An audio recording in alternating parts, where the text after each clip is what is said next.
Hi, everybody, and welcome to the Monster Energy Cup. Kevin Barnett and Jim Hawley here for Supercross Live on supercrossonline.com. This is the live portion of Supercross Live. Jim, we're finally having an opportunity to stream practice and let everyone know what's happening here all during the day. Well, I think it's a great thing that we're able to bring this information to the people that are, listening to us right now. And this reminds me of the old days when myself and Jason Wagner were calling the races live. I enjoy this live telecast because, things happen out there and things happen for a reason. Like we've seen, they've already made a few little track changes, so we'll have to update the people as it goes along. Yeah, lots of talk about this track and the different elements to it. Of course, a split start and then they join in the middle. There's a joker lane. This is a lane that you're required to take at least once during each of the three main events. And then, of course, the Talladega turn now named. It's Talladega. Lots of great stuff in that track and a lot of talk about that track and the experimentation of that. You've been around for a long time as a rider, as a broadcaster, seen a lot of changes in this sport. And do you like the experimentation, bringing back some elements? You must have seen a split start here and there. I think Chad Reed was talking about at least a few times it's happened in Supercross. Yeah, I like it. Back when we rode, it was, a start usually traditionally goes down and you make a left-hand turn. That way your brake's on the right-hand side. You can brake as you're going into the corner if you get in a little bit too hot. But, I like change. How are you going to know if the sport's going to progress unless you try things? And it's like research and development when I used to test motorcycles. We got to test different things on the track and see how the fans like it, see how the riders like it. I think that Talladega turn, or Talladega turn, there you go, is kind of unique because of the speed that they're carrying in there. A lot of guys can go up high and square off and get underneath somebody. I like the double start. I think when you have 20 guys running into a turn, things happen. You got 20 sets of handlebars in there and elbows rubbing. But if you kind of split it up 10 and 10, I think the guys get a little bit more aggressive because they're subconscious in their mind. They're knowing, hey, I only got to deal with 10 guys out there. Actually 9 because I'm the 10th guy. But then when they come together in the middle, hey, we're going to meet a whole another new set of 10 guys there, and that's going to make it interesting. So experimentation with the track when they're laying it out and planning for this event, but then there's also some experimentation that goes on during the event. The start straight, we came in today, and the start straight was all disked up. It was pretty hard, and Villopoto, first time through it, first race back, right out for the practice, nearly looped out coming off the end of that thing, and now they're smoothing it out. Well, that's just the thing. I actually talked to Ricky Carmichael, who designed this track and worked with the people at Feld, Todd Gendro and Dave Prater and Rich Winkler and all the guys at Dirtworks. And he said, you know what, last night during press conference, that was smooth and it was fast going down through that section. So they kind of wanted to slow it up. So how do you slow it up? You turn the dirt up, you make it fluffy, you put a few bumps in it, but then when you have too fluffy, it looked kind of hard down there. it was, but the reason why is they have to get a lot of water here in Vegas. You got to remember, it's still about 80 degrees out here, a little bit of wind, the sunshine.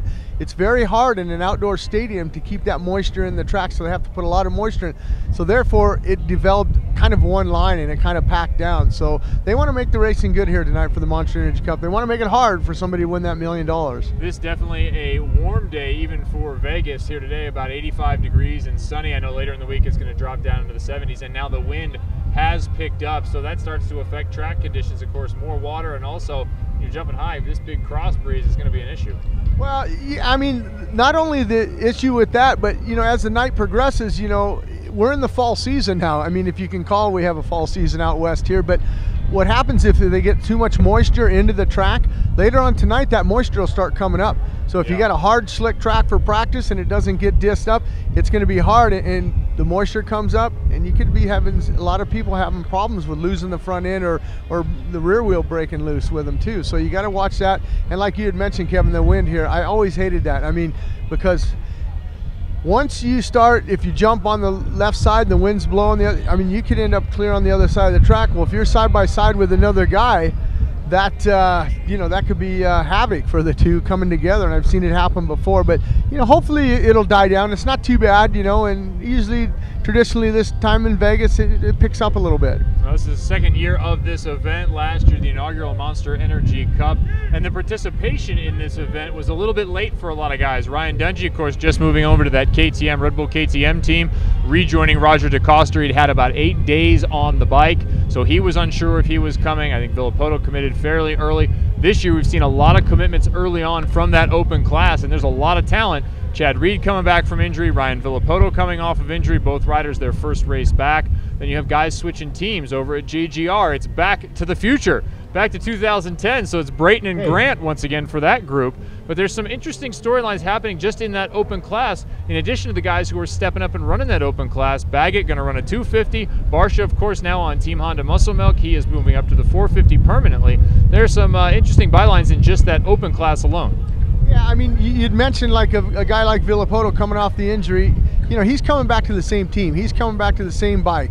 But a guy like Chad Reed, who's been off a lot longer. Chad Reed, remember, 8.5 months. 8.5 months. You got to go all the way back to Dallas, you know, and that was what, in February, I believe? Yeah, in February, second week of February. He endoed over the front there, challenging with Villapoto for the lead. Yeah, that's a long time to be off a motorcycle, and not only that, now he's got a completely different motorcycle underneath him. Same manufacturer, Honda, right, but a whole new motorcycle for 2013 for Honda. So for Chad Reed, you know, he knows how important this race is for him to get underneath his belt for Anaheim when we go back to Anaheim in 2013. What about being on that 2013 bike? I had a chance to talk to Christian Craig during the track walk, and he stayed on the 2012. He feels pretty good about his familiarity with that bike and the program that he's had on that bike.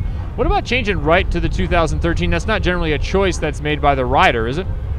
No. At this time of year, sometimes we see guys like Villapoto moving from the 11 to the 12 in the middle of the year when it's possible. Yeah, I think a guy like, you know, Christian Craig and that team, you know, it's a satellite team, so, you know, there's not too many 2013 Hondas readily available to the guys. So they say, you know what, let's just stay on our 12s because we know what happens. Let all those other guys kind of work the bugs out of all the niches and quirks that they got with the bikes, and then we'll see it. But you got to remember, a guy like Christian Craig, he's riding the Lights bike next year when we start out off in 2013. So, you know, it's not a big thing to have him on a 2013 bike because he's not going to be racing it next year. Yeah, he's looked good on that 450 outdoors, had a pretty good season. If he can stay healthy, he's a kid who could definitely be up near the front.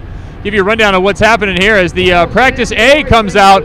We'll switch down and take a look at the practice going on. It's practice A, practice B, and then practice C, all for the open group before the Super Minis and the Amateur All-Stars, and we'll get to talking about those guys when they come out here on the track. It's going to be fun. Yeah, and it was pretty cool to see. Actually, some of the guys went on the left-hand side, some of the guys went on the right-hand side, kind of trying to out Mike Alessi. You know, of course, he always wants to be the first guy on the track as he wins practice quite a bit. Oh, yeah.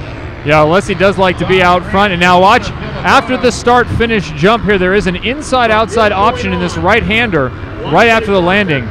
We'll see which guys choose to go through. You can roll over the next double and then triple. Some guys have been tripling, doubling into that next left-hander. Yeah, that rhythm lane you talked about, Kevin, that's going to be interesting. Like you said, you could either go to the inside or the very outside, depending on where you're at. I mean, if a guy's on your rear wheel and you know he's pressing you, maybe you want to carry that momentum on the outside and carry that momentum down that rhythm lane. We'll be keeping you updated as to times here as guys get familiar with the track and start trying to run off some laps. Some of the names that are in this practice: Alessi, Barsha, Freezy, Baggett, LeMay, Dungy, Reed, Chisholm, Rusk, Grant, Cunningham, Villapoto, Weimer, Wyndham, Brayton, Swanepoel, Tomac, Canada, and Craig. And there are some new national numbers out there on some guys we're going to see. Yeah, there is. And something I'm noticing in the stands here, a lot of the Super Mini riders and the Amateur All-Stars, boy, they're fixed on this A practice here, watching the big boys out there. Well, what a fun opportunity if you're one of those riders to get a chance to come up here and really be a part of a race with your idols. There's Reed. He tried the Joker lane that time. He went through. He's testing that out kind of early, Chad. Just kind of cruise through, just kind of inspect. You got to remember, that Joker lane, it's mandatory. They have to go through it one lap in each of the 3 main events. That's right. If you don't go through it, there is a penalty. We're talking about 3 spots as the penalty if you fail to go through the Joker lane. And it's entirely possible with the pressure of a race, you could forget whether you've gone through it or not.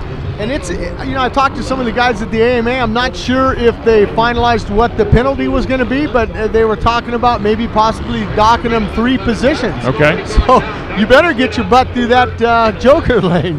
Now, Jim, if you were going to choose on the Joker lane, would you take it right when it's fresh, when it's flat, or would you wait till a couple of people went through it and maybe rut it up a little bit? Because it is sand. Guys are saying it's not as soft as they thought it was going to be, but it is a sand rhythm. I think I'd kind of wait until the middle of the race to see where I'm at. If I can get out front and I can have a big lead and I got, you know, 3 or 4 seconds to give up, I would go through the Joker lane then, like you said. Let a few guys go through and break down some of that sand whoops they got in there and some jumps and obstacles they got in there. Guys just starting to spread out and get some space. You notice the 51 bike out there. That is Justin Barsha. Back on the number 51. I think that's his permanent number now that he has earned. You will see Baggett on the number 4 on his Monster Energy Kawasaki. Yeah, you mentioned Baggett. It's going to be interesting if you talk to RC and asked, hey, do you mind if I run that number 4? There's Dungey just kind of cruising on that KTM there, just kind of checking things out. You notice when they come down through Monster Alley, that's a nice sand section like they had last year. Remember, Alessi went down in that sand section early at one of the races last year. Yeah, we saw quite a few guys go down in that sand section early. The difference last year was you came back in the stadium and you were going down that sand section full force. This year, coming out of that left-hander, not quite as much speed, but guys have been getting right into it. Well, and the other thing, too, is you mentioned that they had the Talladega. You know, if you do get into it and you get into trouble, you got to remember last year's track had an immediate, you know, kind of left-hand turn. It was hard, but this way here, if you start to swap or whatever, it gives you a little bit more run out and a nice transition into that turn. Well, and you know, the good people at Feld in the second year of this event have put a ton of dirt down in that Talladega turn. Last year we were down to plywood in that one that ran up into the stands, and guys were having to cut a rut into that. This year, that is not going to happen. That Talladega is something else. Guys getting some good speed around that thing. Something interesting, too, in talking with Mike Alessi, he's not using the Showa suspension that he used in Supercross or the outdoors. He switched over to Öhlins. It's a Swedish company. They make a lot of good stuff. I actually used the stuff when I was a factory rider, and Clark Jones is over there helping them out, and they're trying it out here at the Monster Energy Cup, and this is a big testing session for Mike Alessi with suspension.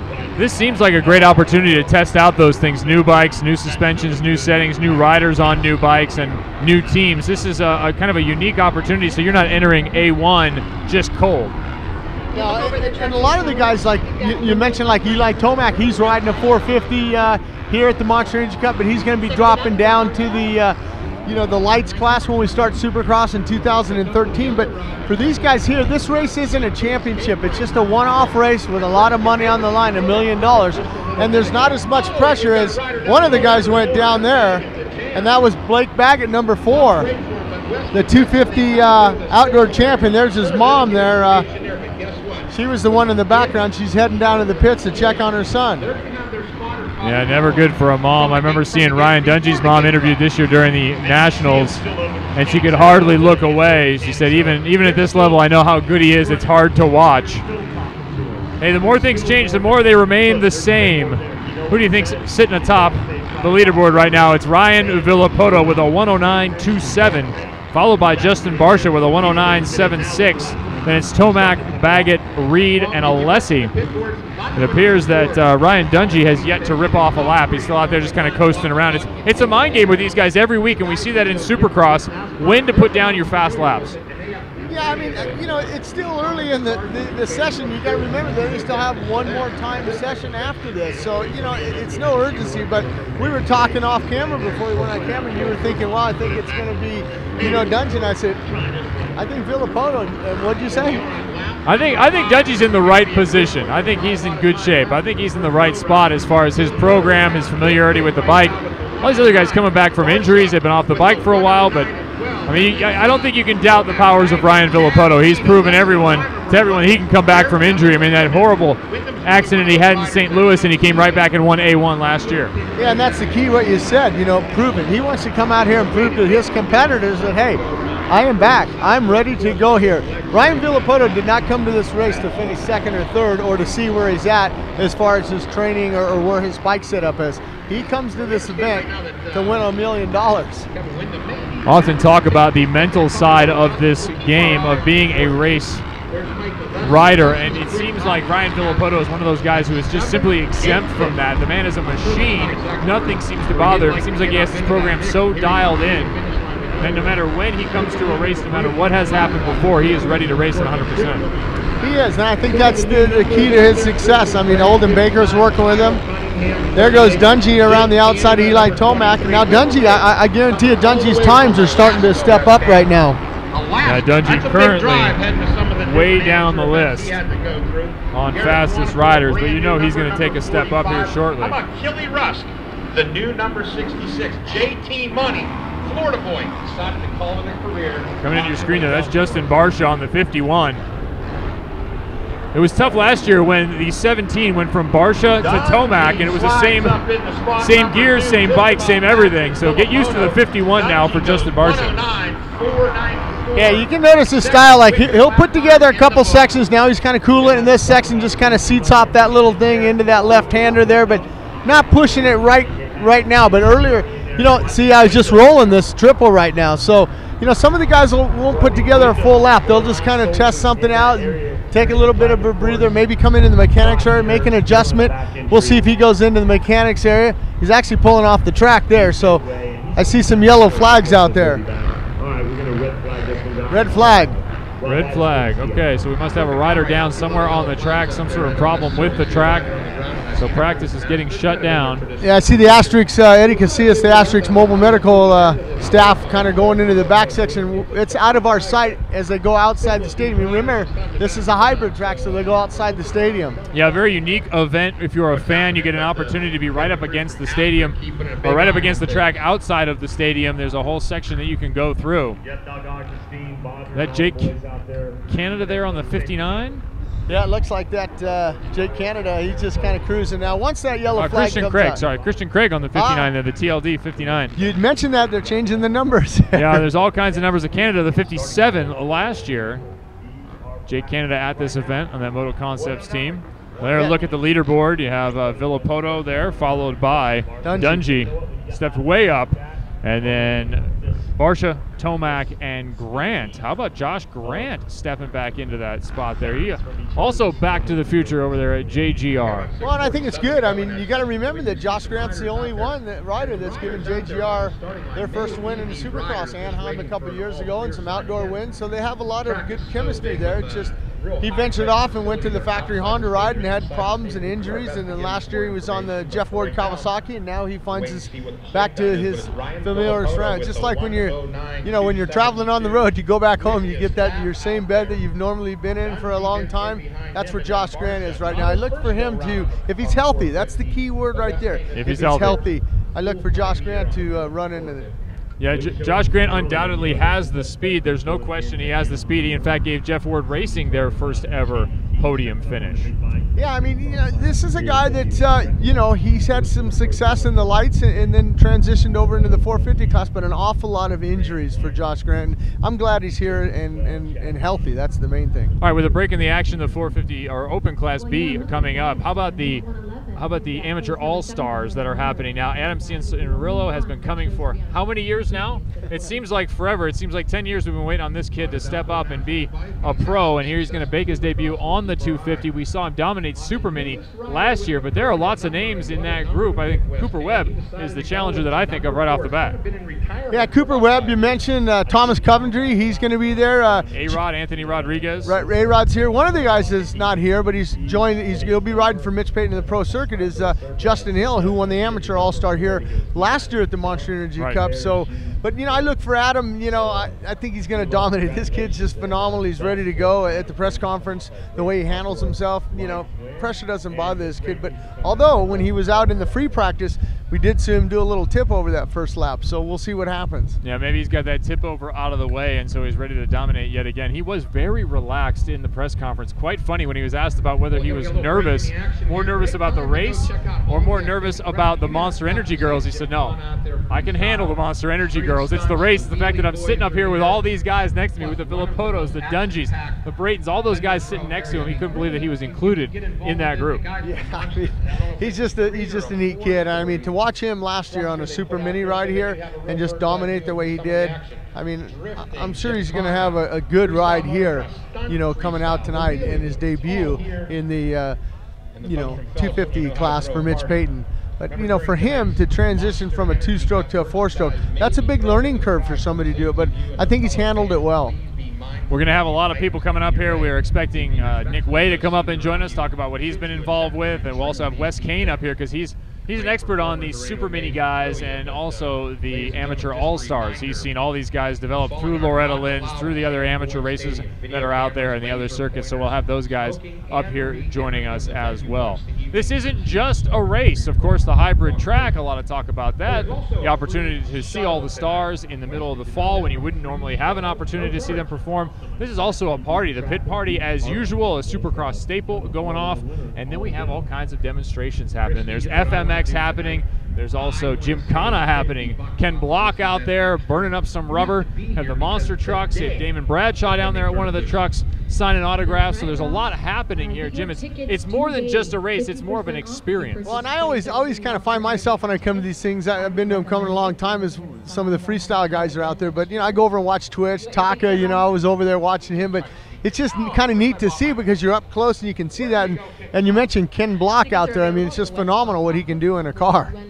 People want you to remember that this is only the beginning. It seems like the end of 2012, but really for us this is a beginning, an opportunity to get back into that Supercross thought process and start thinking about Anaheim 1, which will happen first weekend in January. That'll be in Anaheim, California. And you can go on supercrossonline.com, see the full schedule, as well as purchase tickets. If you're in this area, there are upcoming events, of course, Anaheim 1 and Anaheim 2 will happen in Angel Stadium. That's January 5th.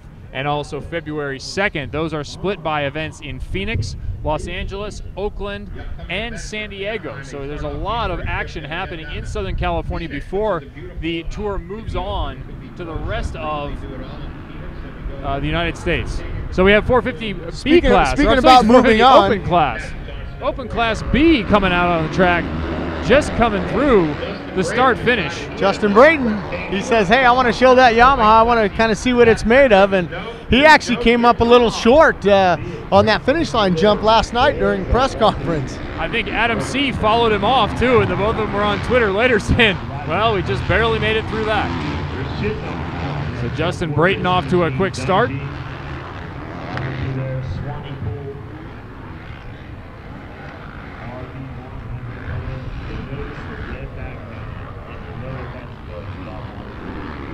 Okay, so this is the A-Class returning from that red flag. The A-Class returning once again. Of course, Brayton, Reed out there.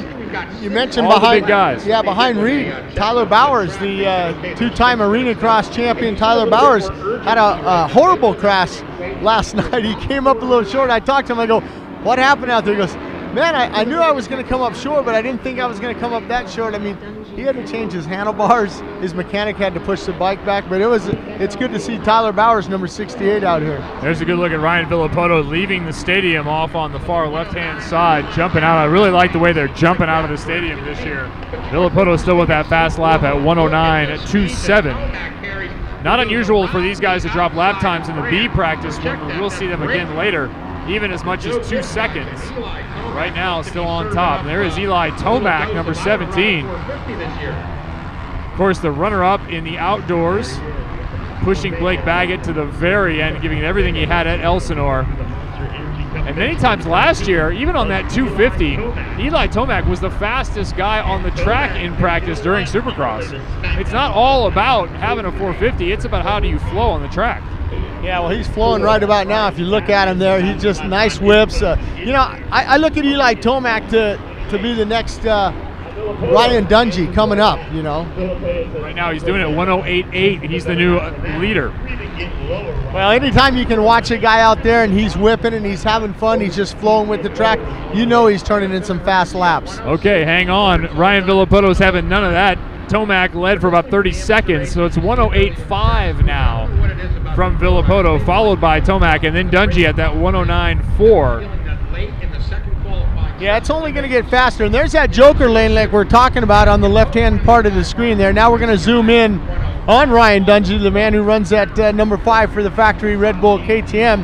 As he comes around that right-hander, you got a nice little double, and then they're tripling, step on, step off, double into this left-hand corner, and Dungey looks comfortable right now. Oh, Dungey's so much more comfortable on that KTM with an entire year of development, and a lot of that development not only on the race bikes, but creeping all the way down to the consumer bike, the recent 450 shootout happening, and everyone taking a look at that bike for 2013. A lot of positive praise for the changes that they've made and as our direct result of the testing and development that Dungey has done. Well, and something else interesting last night in the press conference, if the people were listening to it live, they're bringing back the the junior KTM halftime show at some of the Supercrosses, and you know, actually Ryan Dungey finished up third in Minnesota when they had it back when he was a little kid, you know, and he said, you know, just the experience that I had, you know, I got a chance to meet McGrath and Emig and everything, and now he's the king. So that's beyond Super Mini, taking it way down and giving kids a real touch with what it means to be a part of a big race. Great program there from KTM. Quick look at Chad Reed on that 22 Motorsports Honda. That is a 2013 Honda, so a lot to get used to there. Yeah, Tomac now just gets off there. We're going to zoom in and see Tomac. He actually had step on, step off, and he ends up on the other side of the track, but he's okay. He's kind of getting up, and hopefully he's all right. There's Alessi now coming down into that right-hander. So Eli Tomac laying down behind the tough blocks. We'll keep an eye out and see if he recovers. There is the 800 of Mike Alessi coming off what can only be described as an incredible outdoors season, finishing up second on a full privateer effort.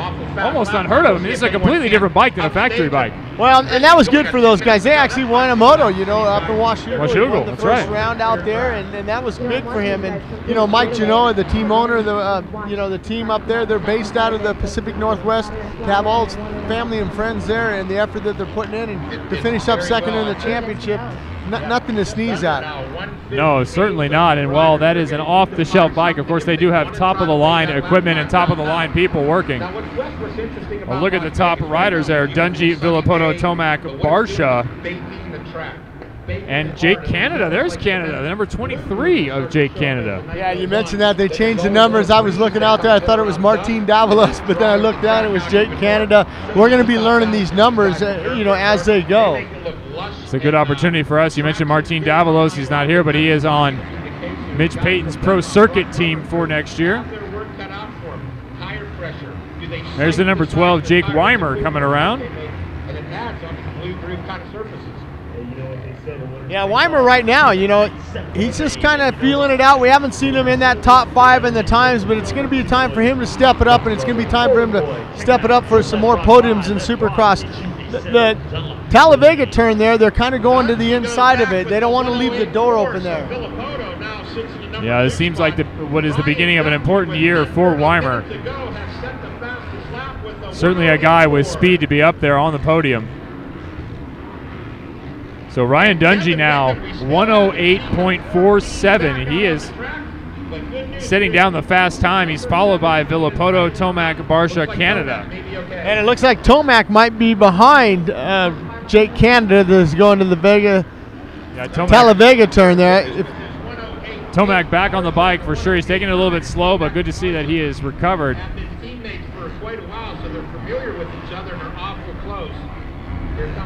There's Jake Canada, who had an incredibly successful Supercross season. He was, I think, the only rider, perhaps besides Justin Barsha, to score points in every race.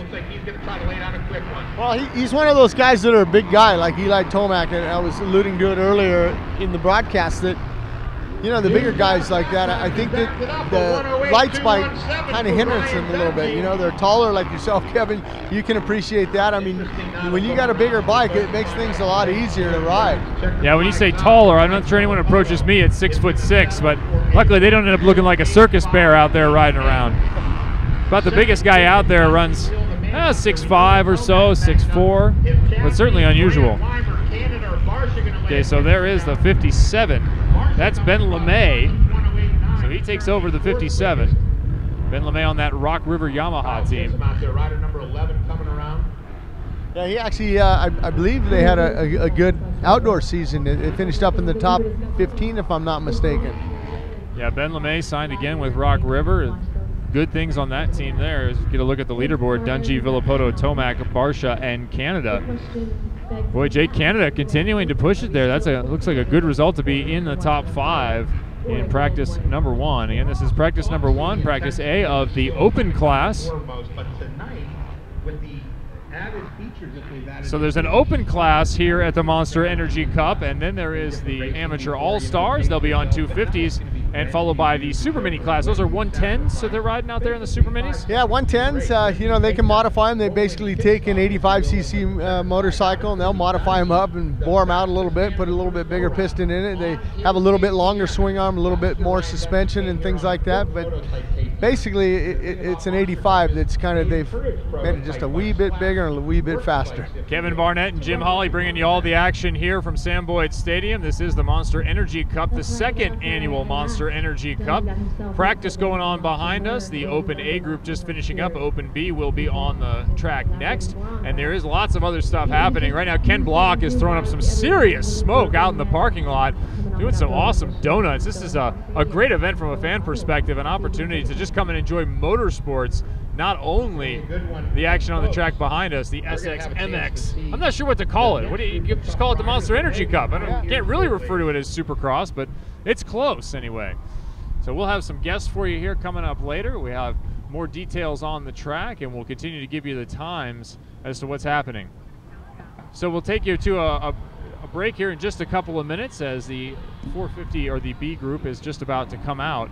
Remember, this is brought to you by Monster Energy. We have a lot of stuff, Supercross Live all day long, interviews and more, and the race in the evening. We'll be right back. Kevin and Jim, more here in Supercross Live. 2013, Las Vegas is the final Supercross race of the season. The victories, the points, all come down to this. Monster Energy AMA Supercross Finals and FIM World Championship. May 4th, the top riders fight for the checkered flag in Sam Boyd Stadium. And only one will be crowned champion. Get your tickets now for May 4th, 2013, Sam Boyd Stadium. Check supercrossonline.com for more info. October 19th, 2013, the Monster Energy Cup returns. All the superstars of Supercross battle it out again, all in one class. All the drama, all the glory. It's the best of both worlds. One part Supercross and one part Motocross. For one night only, they'll be united on one track for a chance to win the Monster Million. Plus, today only, get your tickets early and save 50% on next year's. Tickets on sale now at the West Box Office under the UNLV sign. Otherwise, tickets go on sale to the public at full price starting tomorrow at 10 a.m. The Monster Energy Cup, October 19th, 2013, Sam Boyd Stadium. Welcome back to Supercross Live on supercrossonline.com. Kevin Barnett and Jim Hawley taking you through open class practice here at the second annual Monster Energy Cup from Sam Boyd Stadium. Ryan Clark, rider number 24, coming back as well. Second class out there now is Jeff Alessi leading the group off with names like Schmidt, Scott Champion, Austin Howell, Preston Mull, some of these guys, Chris Belos, Kyle Partridge. Kyle Partridge coming back from injury, had a gnarly, one of the nastiest injuries I've ever seen. Of course, injuries are part of this sport, and you were talking about tall guys earlier. Kyle Partridge, he's all of 6'6", riding that 450. He is, and I mean, he rides it well. I mean, you got to remember last year in the Monster Energy Cup, Kyle Partridge, I mean, he was battle ladder, transferred directly out of the heat race. He looked good out there. Now, for some of these guys, it could be an opportunity to get a ride. I mean, I remember last year, you had quite a few guys out here that were unsigned who were just trying to get rides. You had Ben Townley go and put in a fantastic ride. Now, if it not for a derailed chain, could have placed right up there on the podium in this event. It's an open class here at the Monster Energy Cup. There's a two-stroke out there. You hear them buzzing around out there. It's pretty cool to have that two-stroke sound against with the 450s. To give you an idea what the 2013 Monster Energy Supercross schedule looks like, it'll kick off with Angel Stadium, Anaheim 1, January 5th. And it's on to Chase Field in Phoenix, Arizona, January 12th. Dodger Stadium, Los Angeles, California, third time for that event, January 19th. The Oakland Coliseum, January 26th in Oakland, California. And then back to Angel Stadium for Anaheim 2, February 2nd. Yeah, you mentioned that, the guy I talked to yesterday, Ryan Dungey, he's the happiest because they're going back to Minneapolis this year on April 13th. Yeah, that'll be a fantastic event. That coming right after Houston. So the tour does leave Southern California after the San Diego event. After that event, it'll be Cowboy Stadium, then the Georgia Dome, and then on to St. Louis, the Edward Jones Dome, and Indianapolis. So a lot of really nice facilities in that list. Great places to come and see a race. You mentioned Dallas Stadium there, Cowboy Stadium. What a stadium that is, but the thing I like about it most is that's the start of that East Coast Lights Championship. in Dallas before they move on the next weekend to Atlanta. Yeah, always strange that you go the West Coast races that whole beginning part of the year, then they had that massive layoff. If you were racing lights today, which one would you want to race, West or East? It just depends on injuries. I mean, we see a lot of guys, you know, that Daryl Durham just went down, had an injury in practice. Looks like he's going to be East Coast. Yeah, that's what it is. I mean, if you're slated to ride the West Coast, I mean, I would prefer the West Coast because of the fact that, like you said, you got 6 rounds right in a row, and it's on the West Coast. And especially if I lived on the West Coast, I could sleep in my bed and train. But, you know, if I'm an East Coast rider, I want to stay on the East. A little bit more consistent soil because of the domes back there, you know, a little bit more ruddier tracks because of the moisture. But out West, you know, if we have a big rainy season, a lot of muddy tracks out West because they're all open air stadiums.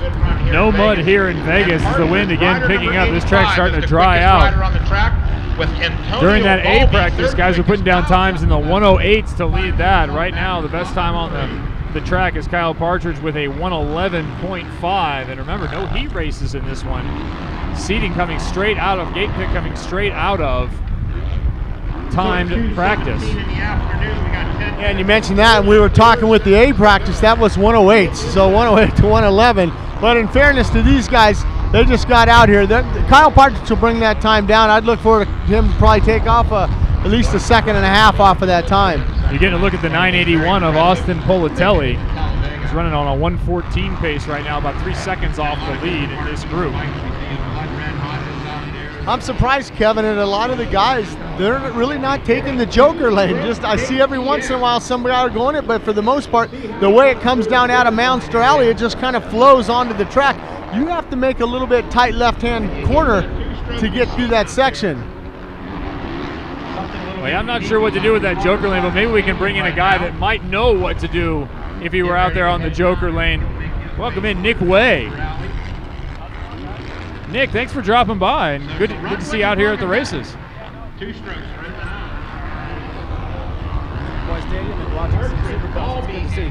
Now, Nick, we know crashes are a part of the sport. Nobody ever likes them. Anybody who rides knows they don't like to crash. You put down one of the most spectacular ones, throwing your bike into the creek. Yeah, I mean, Millville is it's a tough track. You know, obviously even in these Supercross events, we have a lot of sand whoops and things like that, and kind of we had some weather overnight, and there was a section that was a little soft, and you know, something happened that I wasn't expecting, and you know, injuries do happen, but luckily I'm okay, and just kind of get back and rehabbing now and feeling stronger, and it doesn't look like I'll be ready for this year's Supercross season, but be ready for the outdoors in 2013. Hey Nick, you had a chance last year to ride the inaugural Monster Energy Cup. What are some of these guys going through right now? You've experienced it. You know, it's kind of a hybrid track, a little bit outdoors. It's kind of fast. They added, like you said, the joker lane, a couple changes this year. What's going through these guys' mind right now? Well, last year's track looks like a little bit, quite a bit different than what we're seeing here today. The track today is actually really busy. You know, it seems like it's more of a traditional style Supercross track. Honestly, it looks maybe a little more technical than the one we saw in May. So the track's awesome. You know, the only thing it looks like it might be a little different than what we would normally see on a traditional track would be with, the missing the whoops. But there's a couple sections of sand whoops out here, which, having that being said, with the sand whoops, it looks like some of the sand got mixed in with the clay, which looks like the dirt itself has a bit more traction than what we've seen in the past also. We've talked about there's kind of two different camps. Those are the purists, don't want to see any change, want to see the same racing year after year. And then there's the camp that says, hey, I like the experimentation. I like the double lane start. I like the joker lane. I like the Talladega turn. I like all these different things.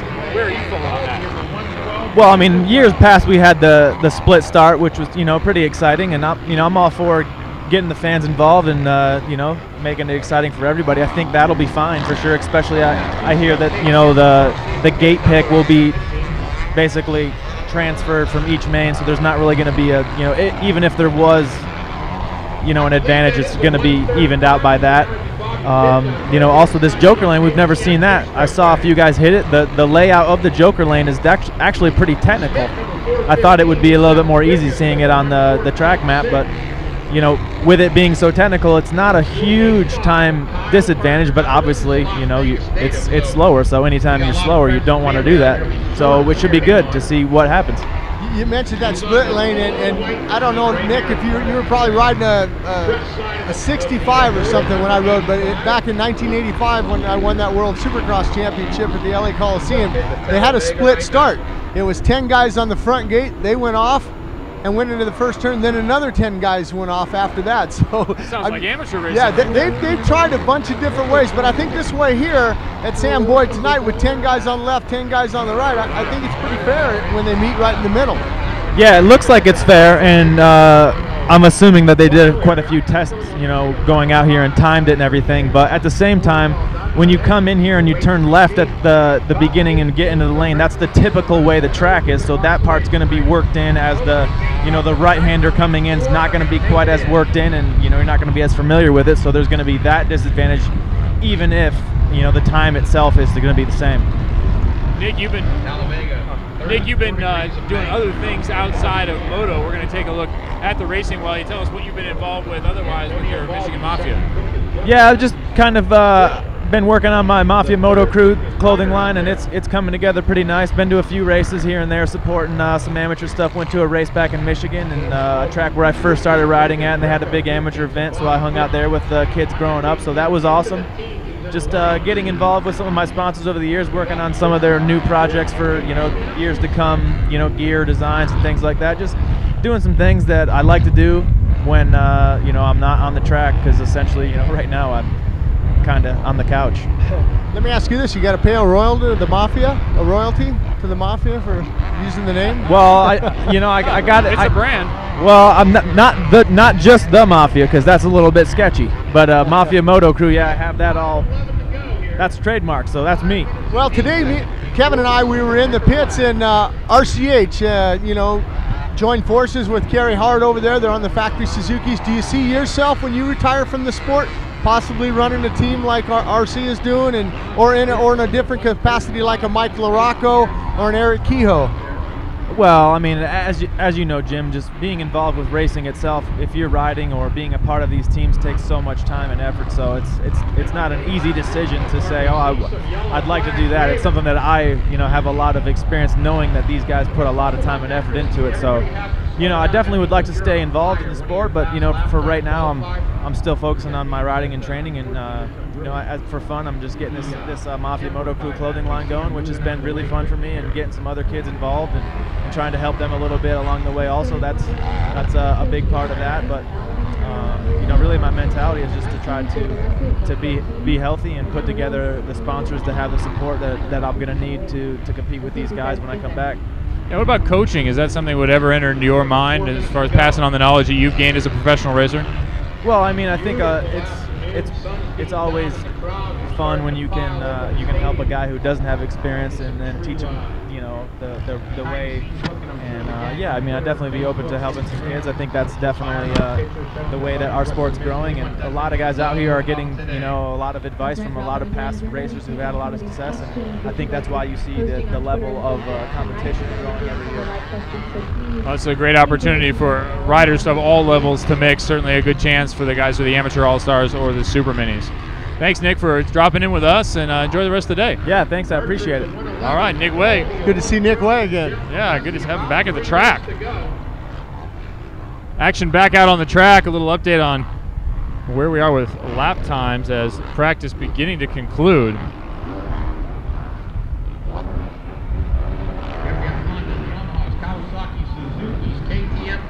At 83 out there, that looked like, was that Austin Powell? That's Austin Howell right there, out there running.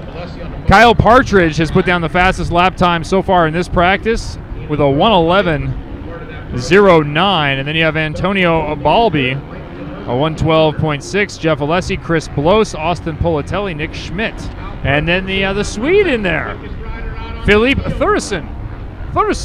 Did I get that right? You interviewed him earlier. Yeah, I mean, it's an international event. I'm glad to see that Philippe came over and wanted to ride this thing. He looks like he's having a lot of fun and everything. But here's an update on that the final of that A practice.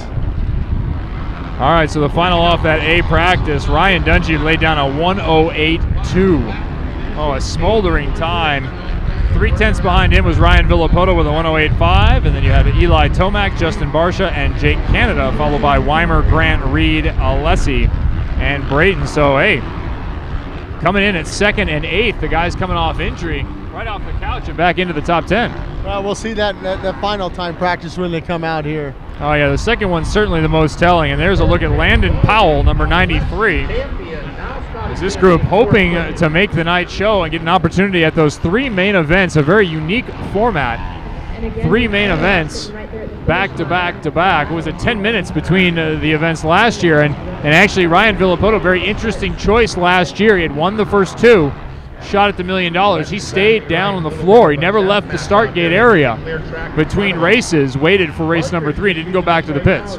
I think he'll probably do the same thing. I think maybe some of the other riders might take a page out of his playbook and do that same formula. You know, there's no sense in going all the way back to the pits and taking out, just have a fresh set of goggles, something to drink, and go back out there. These guys are in shape to run 30 laps straight out there. So it's just like a sprint. 10 laps, 10-minute break, another 10 laps, 10-minute break, and then hopefully, you know, you can win the 3rd moto. But here's the key: the only guy in line for the $1 million is the guy who wins that first race. And granted, everyone talks about the $1 million, but if somebody doesn't win the $1 million, there's still $100,000 on the line for the overall winner. So, number 99, a Preston Mull, a kid we talked to last year, Jim, during Supercross. He's got a couple of folks behind him. He had a couple of decent finishes. See, this year he's on a Honda. 35 seconds remaining in this Open Class B practice session. Again, the fast time in the first session laid down by Ryan Dungey with a 108 and change. Fast in this one, Kyle Partridge, number 85, with a 111. Partridge also coming off injury with a nasty split foot when he hit the over-under bridge. I'm trying to remember where that was. That might have been New Orleans or something, where he hit the over-under bridge and actually compression split his foot. It was a great picture on Twitter. I say great, meaning if you're a medical doctor. Yeah, you notice when they come back in, the track's starting to rut up a little bit in some of the corners. You'll see 3 or 4 lines coming in. A lot of guys shutting it down now. You can see there that's just practice is winding down now. And that'll be about it for practice number B here. The C guys will have a chance to come out and see what they've learned. Jim, that's what I wonder with that Joker lane. You talk about things rutting up and getting faster. We always experience that with the tracks week to week during the Supercross season. And I wonder if that Joker lane, if you don't let 5 guys go through it, all of a sudden there's a line. You can hit some good lines and you can get through there maybe a 10th, maybe a couple of 10ths faster, and that would make a difference. Well, you got to remember that Joker lane there is all sand. And right. Anyone who's ridden a sand track, Southwick, Massachusetts, every lap, Lummel, it's changing. Lummel for one. That's the new definition of sand track. I've abandoned Sandwick or Southwick. I've gone all the way to Lummel. Yeah, Lummel's a whole different element. I mean, you know, you see guys ride over. Justin Barsha, you know, grew up in the, you know, northern area of New York and Southwick, riding there a lot on mini bikes and stuff. But even though he's a sand specialist, you can kind of say it's a whole different element over there in Belgium, in Lummel there. The track is just different, constantly changing. It just keeps getting deeper and deeper and deeper. Yeah, that's what they said. Even Southwick has a base somewhere that you eventually get down to, but in Lummel that did not happen. And you saw some amazing rides from the likes of Carioli, Roxon, some guys who are really sand specialists, Hurlings, an unbelievable display. And you got to remember that they also have you mentioned the Roxons and the Porcels and the Carolis and the guys in Europe, that they race that track every year. Yeah, guys go and live there in Belgium. Exactly. Yeah. That is a training ground for these guys. So those sand specialists are phenomenal. But you know what? Some of the sand specialists come over here to Southwick and they don't win. You know, I'm trying to remember one of the Belgian riders that came over. I don't think it was Clement de Salle, but they came over and MX Panda, one of the best names around. Yeah, they'll run, you know, in the top 5, but they're not dominating. But we go over there and they're dominating. They certainly are. And Ken Roxon not at this race, but I think Roxon coming off what I think was a successful 2012 season. A lot of people had expectations of championship for him, especially outdoors. But here was a kid riding on new tracks against guys that have ridden those tracks years and years, both as amateurs and then again as pros. I think that kid performed exceptionally, and I'm looking forward to having Ken Roxon come back in 2013 in Supercross. And by him getting that one moto win in Unadilla, I think that took a lot of pressure off of him. And Marvin Muskin winning for KTM on the lights there, I think that gave them a lot of momentum. Now next year they know what to expect. And so, I mean, in that respect, I think that these guys are going to be good. Yeah, certainly that was a big day for KTM, and this is a big day here. Monster Energy Cup, the second annual here from Sam Boyd Stadium in Las Vegas. This is Supercross Live. Kevin and Jim will be back in a few minutes. We'll be right back with more practice. It's Open Class C coming up, and we still have Super Mini and Amateur All-Stars. It's time to light the pyro and drop the gate and get our ride on. Oh, he cut him off! And there's history between these two this year. Side by side, barn to barn through the woods. He's in a dogfight right now. He wins it. Who's gonna risk everything for that glory? In Supercross, just 1 second can be the difference between victory and defeat. But you won't miss 1 second of the action when you visit supercrossonline.com, where everything about the sport's premier series is at your fingertips, like event schedules, race results, rider bios, ticket information, merchandise, in-depth features, and exclusive video interviews that you won't see anywhere else. Plus, sign up for Supercross's weekly newsletter, Inside Dirt, and our monthly fan club newsletter, Cross Club, to get all the latest news sent to your inbox for free. All at supercrossonline.com. Welcome back to the Monster Energy Cup from Sam Boyd Stadium in beautiful and windy Las Vegas. Kevin Barnett and Jim Hawley sitting here on Supercross Live on supercrossonline.com. Your first opportunity to get a look at practice. It's a fun experiment on Supercross Online. You can start to enjoy the daily content from the stadium that begins in the morning with the Riders Track Walk starting at about 11 o'clock local time each race weekend, and then continues on for the night show. And we know the night show tonight will be live on Speed. We hope you get a chance to tune into that, or at least set your DVR. It will also be on tomorrow. It will be played tomorrow evening on Speed. So if you miss it today, or if you're at the stadium later tonight, be sure to set your DVR for tomorrow. Now, Jim, we've seen these guys come out here. We have those storylines. Reed coming off injury, Moto coming off injury, both riding well right up near the top, and then Ryan Dungey, of course, on that KTM for a whole nother year. He's riding well. What other storylines are you thinking of coming into this event? What other questions that you really have that perhaps could be answered by tonight's action? Well, if you're Chad Reed, you're going to answer yourself, where's your stamina at? Because, you know, even though you're testing and you're riding by yourself and things like that, you seem to have a little bit different mindset when you go into a race, and you push it a little bit harder than normal. So he's going to see where his stamina is, and he can build on that. You got to remember, he's got a couple months before January 5th starts. So if he wants to do that, then he's ready to go. You know, he goes, I can feel. As far as a guy like Barcia, this is his first real race on a Supercross track on that new 450. For him, he just wants to see where he's at and say, okay, I need to work on this and I need to work on that. All right, we'll be back with more practice here in just a moment here on supercrossonline.com. Much more to come. See you in a few. It's time to light the pyro and drop the gate and get our ride on. Oh, he cut him off! And there's history between these two this year. Side by side, barn to barn through the woods. He's in a dogfight right now. He wins it. Who's gonna risk everything for that glory? In Supercross, just 1 second can be the difference between victory and defeat. But you won't miss 1 second of the action when you visit supercrossonline.com, where everything about the sport's premier series is at your fingertips, like event schedules, race results, rider bios, ticket information, merchandise, in-depth features, and exclusive video interviews that you won't see anywhere else. Plus, sign up for Supercross's weekly newsletter, Inside Dirt, and our monthly fan club newsletter, Cross Club, to get all the latest news sent to your inbox for free. All at supercrossonline.com. May 4th, 2013, Las Vegas is the final Supercross race of the season.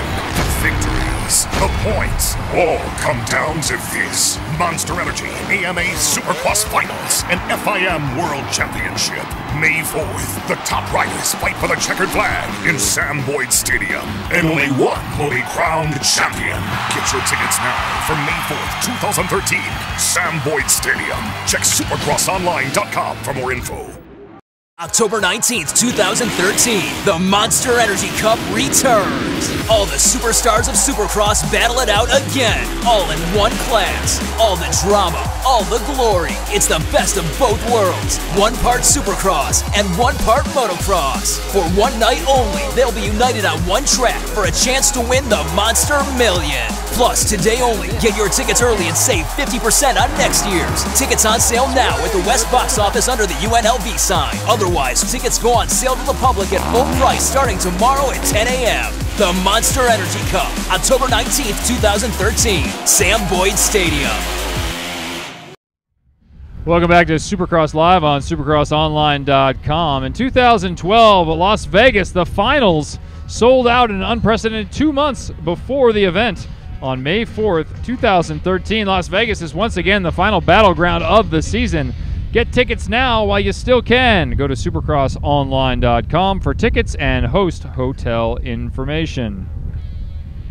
I also want you to know that there are tickets available right now on sale for the 2013 Monster Energy Supercross Championship, and you will not want to miss the start of the 2013 season. January 5th will be the first round in Anaheim, California at Angels Stadium. Log on to supercrossonline.com for tickets and the latest information.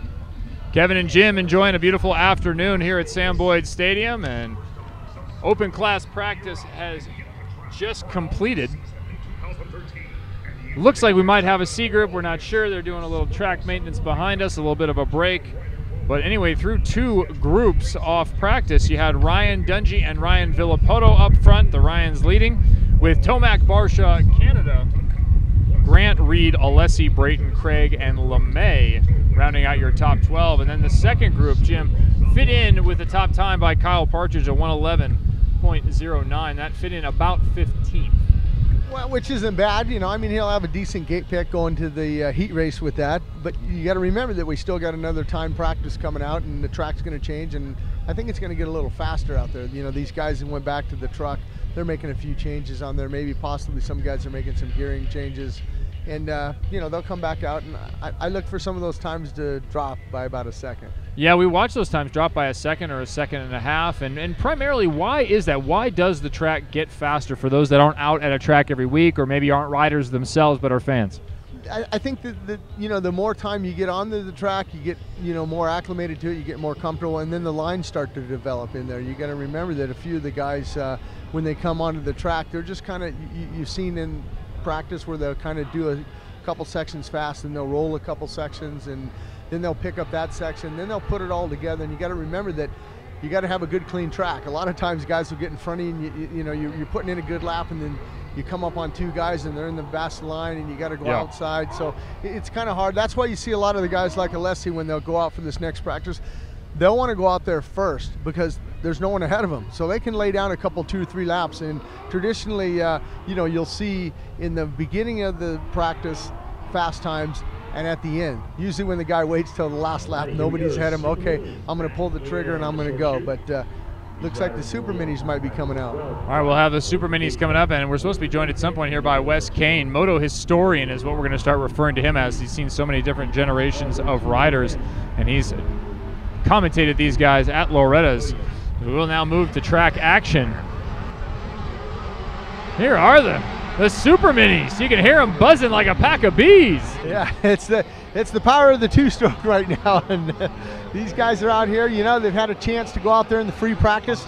Now it's time to go out there and lay down some lap times and see who's going to go. I know Robbie Wageman, number 108, he's out there. He's expected to lay down some good lap times. These kids not afraid to just let it all hang out, even in the first little rhythm section here. Coming up short, so what? Twist the throttle. Well, and I'm impressed. with the finish line jump, you'll see a lot of the guys roll it because this is the first lap. They're just all rolling the jump right now on the finish line, and once they get a little bit more spread out, they'll start pulling out and going for it. Now the kid who was on the Suzuki there leading out in front, that rider number 35, got way out of shape coming out of that Talladega turn. Nearly ended over the start finish line. The 997 machine, Leighton Mins, 108, Sean Cantrell, 37 machine, Hunter Bud from Texas, 189. There's Brett Welsh. They call him the milkshake. Under the guidance of Mad Mike Jones, 185 machine, looks pretty good out there. So these are our Super Mini competitors.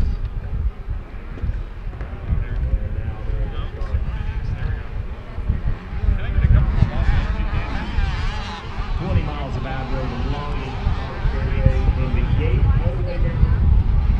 That turn over 600 feet down to the Old Shop under Old Shop. 55 ride. Burn. A good look at the 55 of Jeremy Byrne, a young rider out of Oak Hills, California. He's on a Yamaha, 1000 Power Sports Yamaha. Yeah, his dad Bob and his mom, they're a big part of his racing program. We're going to watch him and see. There he goes, up and over that Monster Energy Cup finish line there. He looks good. He looks comfortable on the bike. He actually rode it last year, so he knows what to expect. Hey, there isn't a junior racer out there that you can't say his mom and his dad aren't a big part of his program. There's the 185 of Brett Welsh. That's Oklahoma City. He's on a Kawasaki.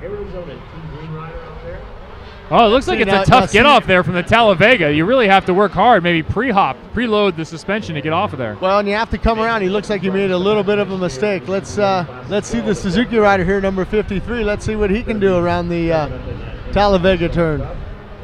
Yeah, a lot of these kids just struggling to get over that little lip coming out of the Talladega turn, getting a little bit out of shape. Early update on the times. Ashton Hayes with a 126.99. Mark Worth in second. Jeremy Byrne.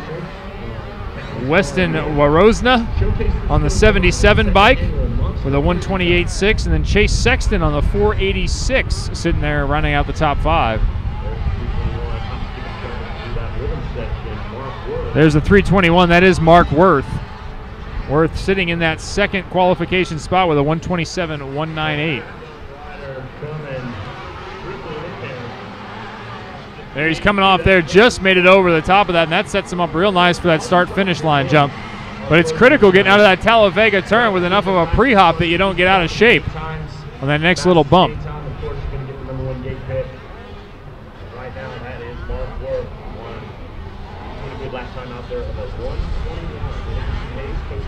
Jim, this has to be a bit intimidating for these kids. This isn't the normal track that these Super Minis ride on. No, not at all. But some of the guys, you know, they can go to the Cowie test track or the Yamaha test track or the Suzuki test track and get a little bit of time, you know, and try to get some settings before they come here. A lot of these guys, you know, this is a dream come true to come run a professional Supercross track like this. The number 7 of Kotaro Takahashi, rider out of Las Vegas, Nevada. Oh, he looks good. See how he's downsiding it? He landed perfect, maybe just a little bit long on that landing off of the finish line jump. I like the rising sun side of his helmet there. He's got green on the other side. Not sure what that is, but pretty cool left side. Yeah, maybe he's a fan of Chuck Sun. And Chuck Sun, when I used to race, was the rising sun. Chuck Sun, who got some press recently for helping Justin Barsha get out from underneath a fence at the Motocross the Nations. Yeah, he likes going over to Europe. Chuck Sun, you know, he was on the Nations team in 1981 when they brought it back here to America, and he keeps going over every year. All the way from Georgia. There's for 86, Chase Sexton. So practice session number 1 for the Super Mini class. Mark Worth continues to lead with a 121.2. Ashton Hayes, Sean Cantrell, Jeremy Byrne, and Tommy Maxey in the top 5. Now that top 5 changing quite a bit. You know, and something for these guys, they don't have to go through the Joker lane. That's only for the guys that are going for the $1 million. So, you know, they have to just focus in on the track. And, you know, I asked one of the guys, he says, you know, on the track walk, he says, I wanted to go through the Joker lane. Well, now's the time. Go ahead and go through the Joker lane. Sure, no one's going to stop you. It won't matter much for the race. Well, Javier Lorera from Fremont, California, right there on the Honda.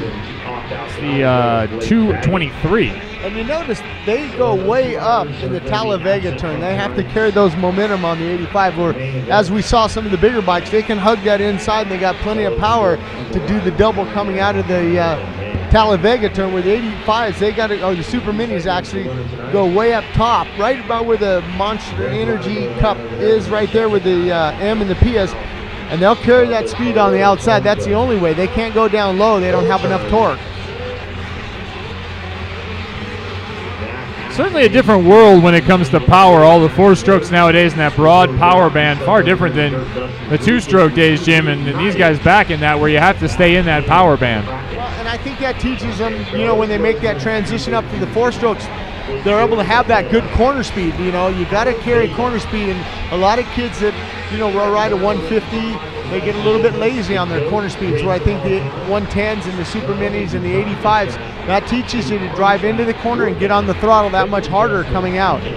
Heard a great interview with Nathan Ramsey recently, of course a great racer and now involved with a KTM team, and he said that when it went to four strokes, it took a lot of the technical aspect out of the riding because you didn't have to shift so much, be in the right gear, shift on the way up the face of a jump.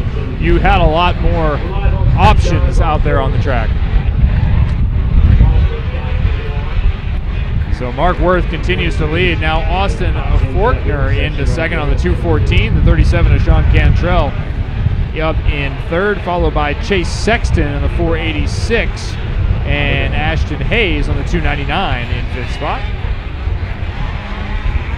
It's a great opportunity for these kids not only to come out and ride a big track like this and sort of experience what a race day is like, but to come out and race in front of the fans in the stadium with the announcer. I know Adam Cianciarillo, who rode this Super Mini class last year, said one of the things he had to get used to was hearing the announcer in his helmet, and that there's just a different sort of noise going on while you're racing.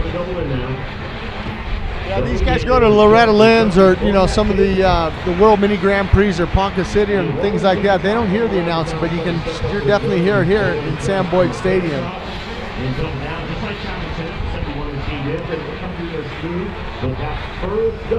Again, this event being streamed live. First practice, Super Mini class from the second annual Monster Energy Cup. $1 million perhaps on the line for this event. If you can win all three main events in the open class, you will take home $1 million, as Ryan Villapoto did in the first year of this event. And if you roll the tabletop, then you double out again. They want to come through there in two hops, you skip and jump. Yeah, but I think this year here, Kevin, I think it's going to be a little bit harder to get that $1 million. You know, the people at Feld put the starting line outside, 10 guys on the left, 10 guys on the right. Adding the Joker lane, you got to go to their mandatory one lap in all three main events. They're making it a little bit harder for the boys to earn that $1 million. And not only that, but the competition. They saw how easy it was for Ryan Villapoto to win $1 million last year. Chad Reed says, hey, I'm going to do it. Barcia says, hey, I'm going to ride it. Who do you think's going to go the hardest out here? I mean, Reed, he says he's out here just to kind of see where he's at, but it's hard. I know from being a professional athlete, it's hard to have any speed but 100%. You think Reed's just going to twist the throttle and go for it when he's on that bike, when he's on the starting line? The pyrotechnics are going off, and here we go. It's like any other Supercross race. You got that helmet on. How can you possibly control yourself? I don't think so. You don't think so? He has the control? He has the control. The reason being is that he's on a new bike, and he knows that this isn't part of a championship. And the championship is determined by the Supercross season. So that's a lot of races. Chad Reed, as soon as this race is over, all his technicians, Lars Lundstrom, his mechanic, Mike Gosler, everybody's got to take all the components off of that bike, and they're leaving Sunday morning, actually Sunday afternoon, to a flight down to Australia to get 3 more races or 4 more races down in Australia under their belt and testing, and then get back here and get ready for Anaheim. So I think Chad Reed's looking at the big picture. He says, look, you know, but believe me, if he goes out and wins that first race, He's the only rider in the hunt for that $1 million, and he will pull the trigger in the second main event as well as the third one. $1 million would go a long way for that 2-2 Motorsports crew. You hear there is no off season in this game. Chad Reed going straight to Australia for that event as you get a look at the 53 of Tristan Miller, who currently sits in third with a 122.67.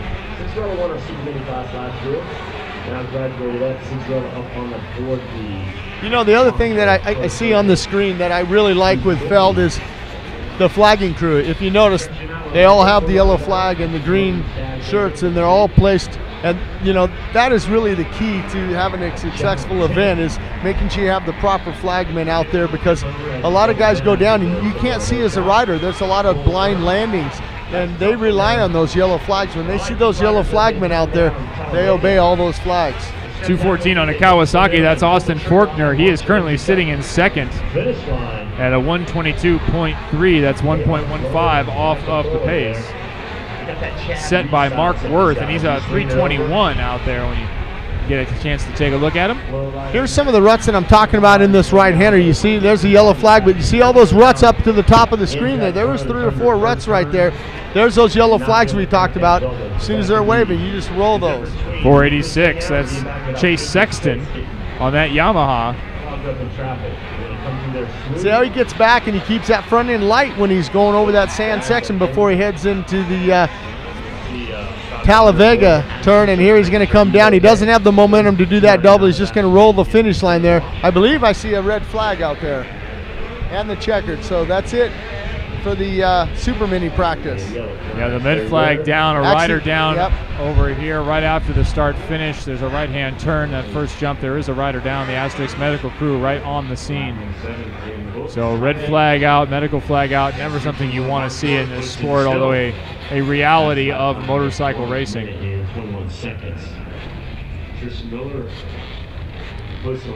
So the Super Minis will take a break.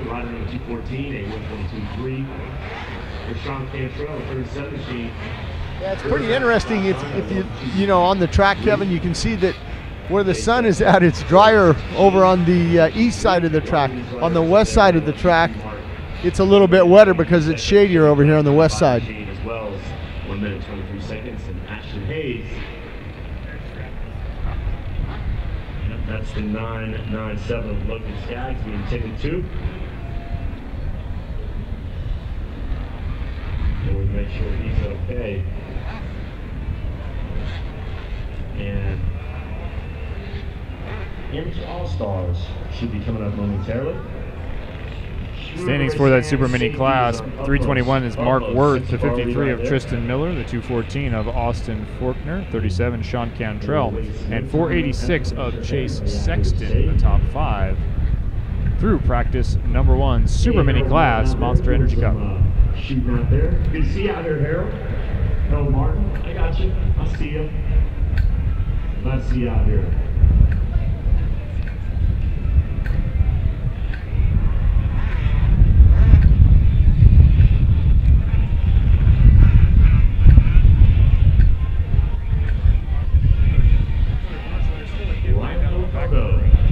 Took the cool million out of here last year at that first inaugural Monster Energy Cup. You're watching the Monster Energy Cup live practice stream on supercrossonline.com. More yet to come. The Amateur All-Stars will take to the track. It's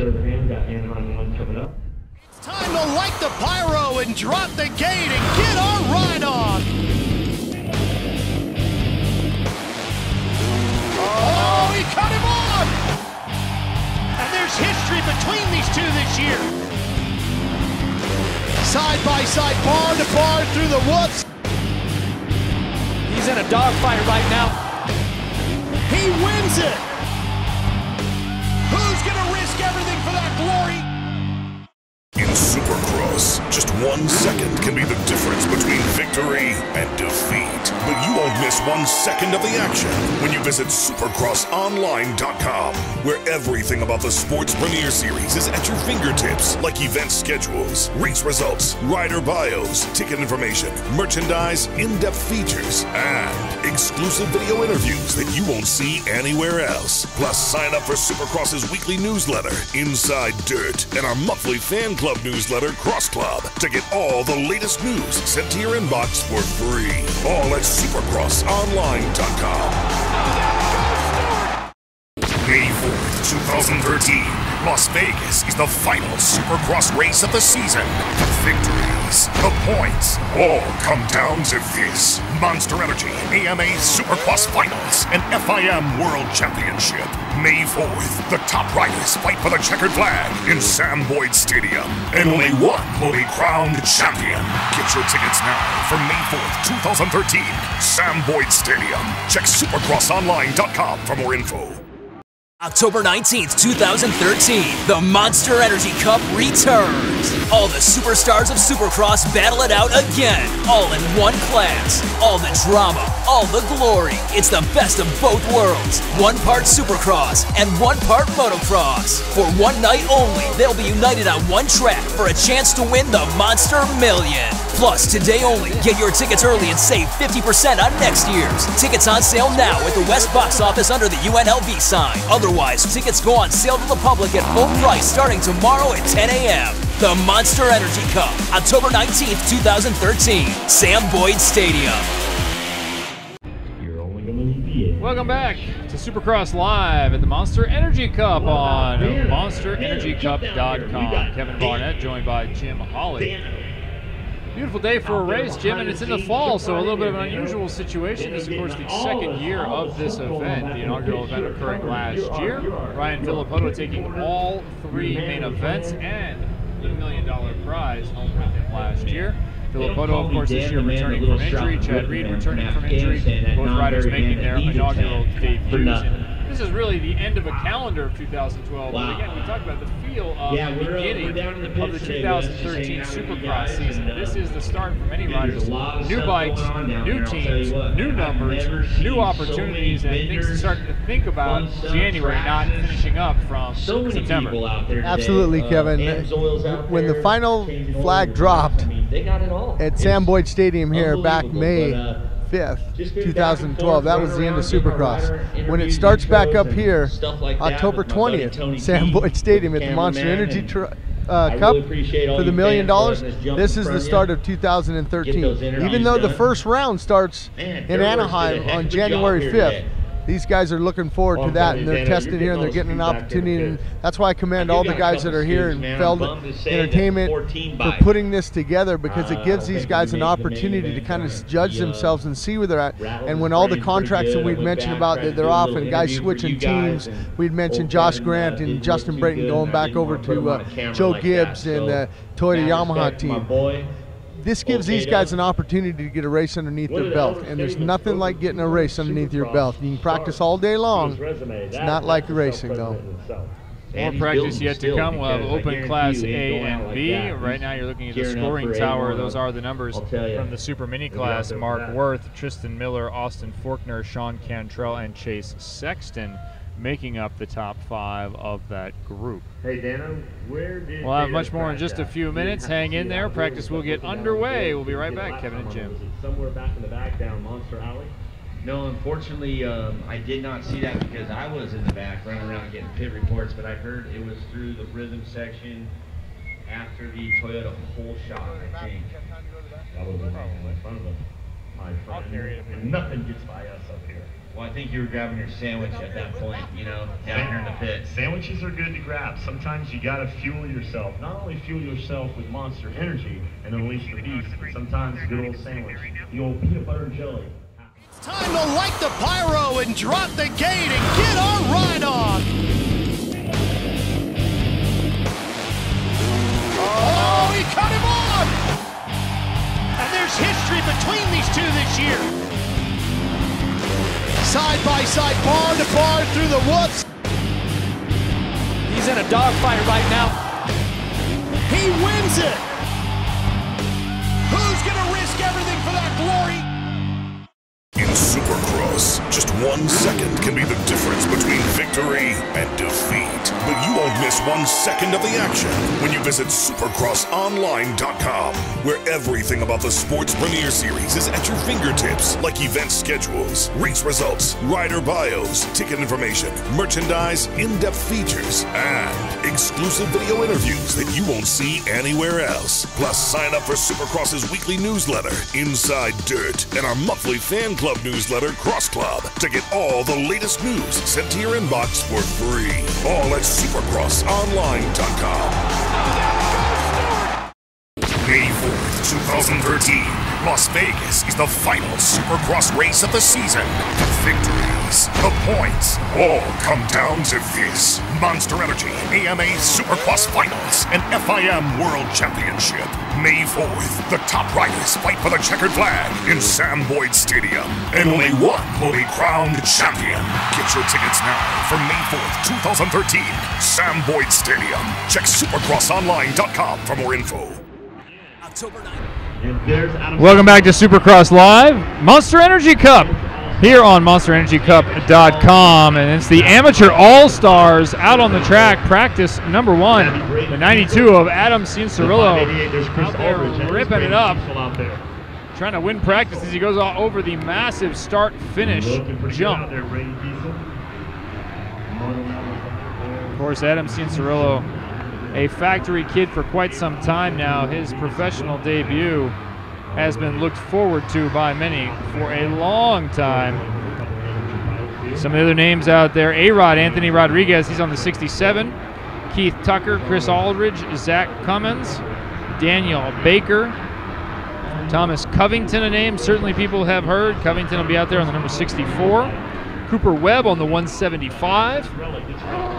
A lot of competition, good competition in this group. There's Pop Toad. And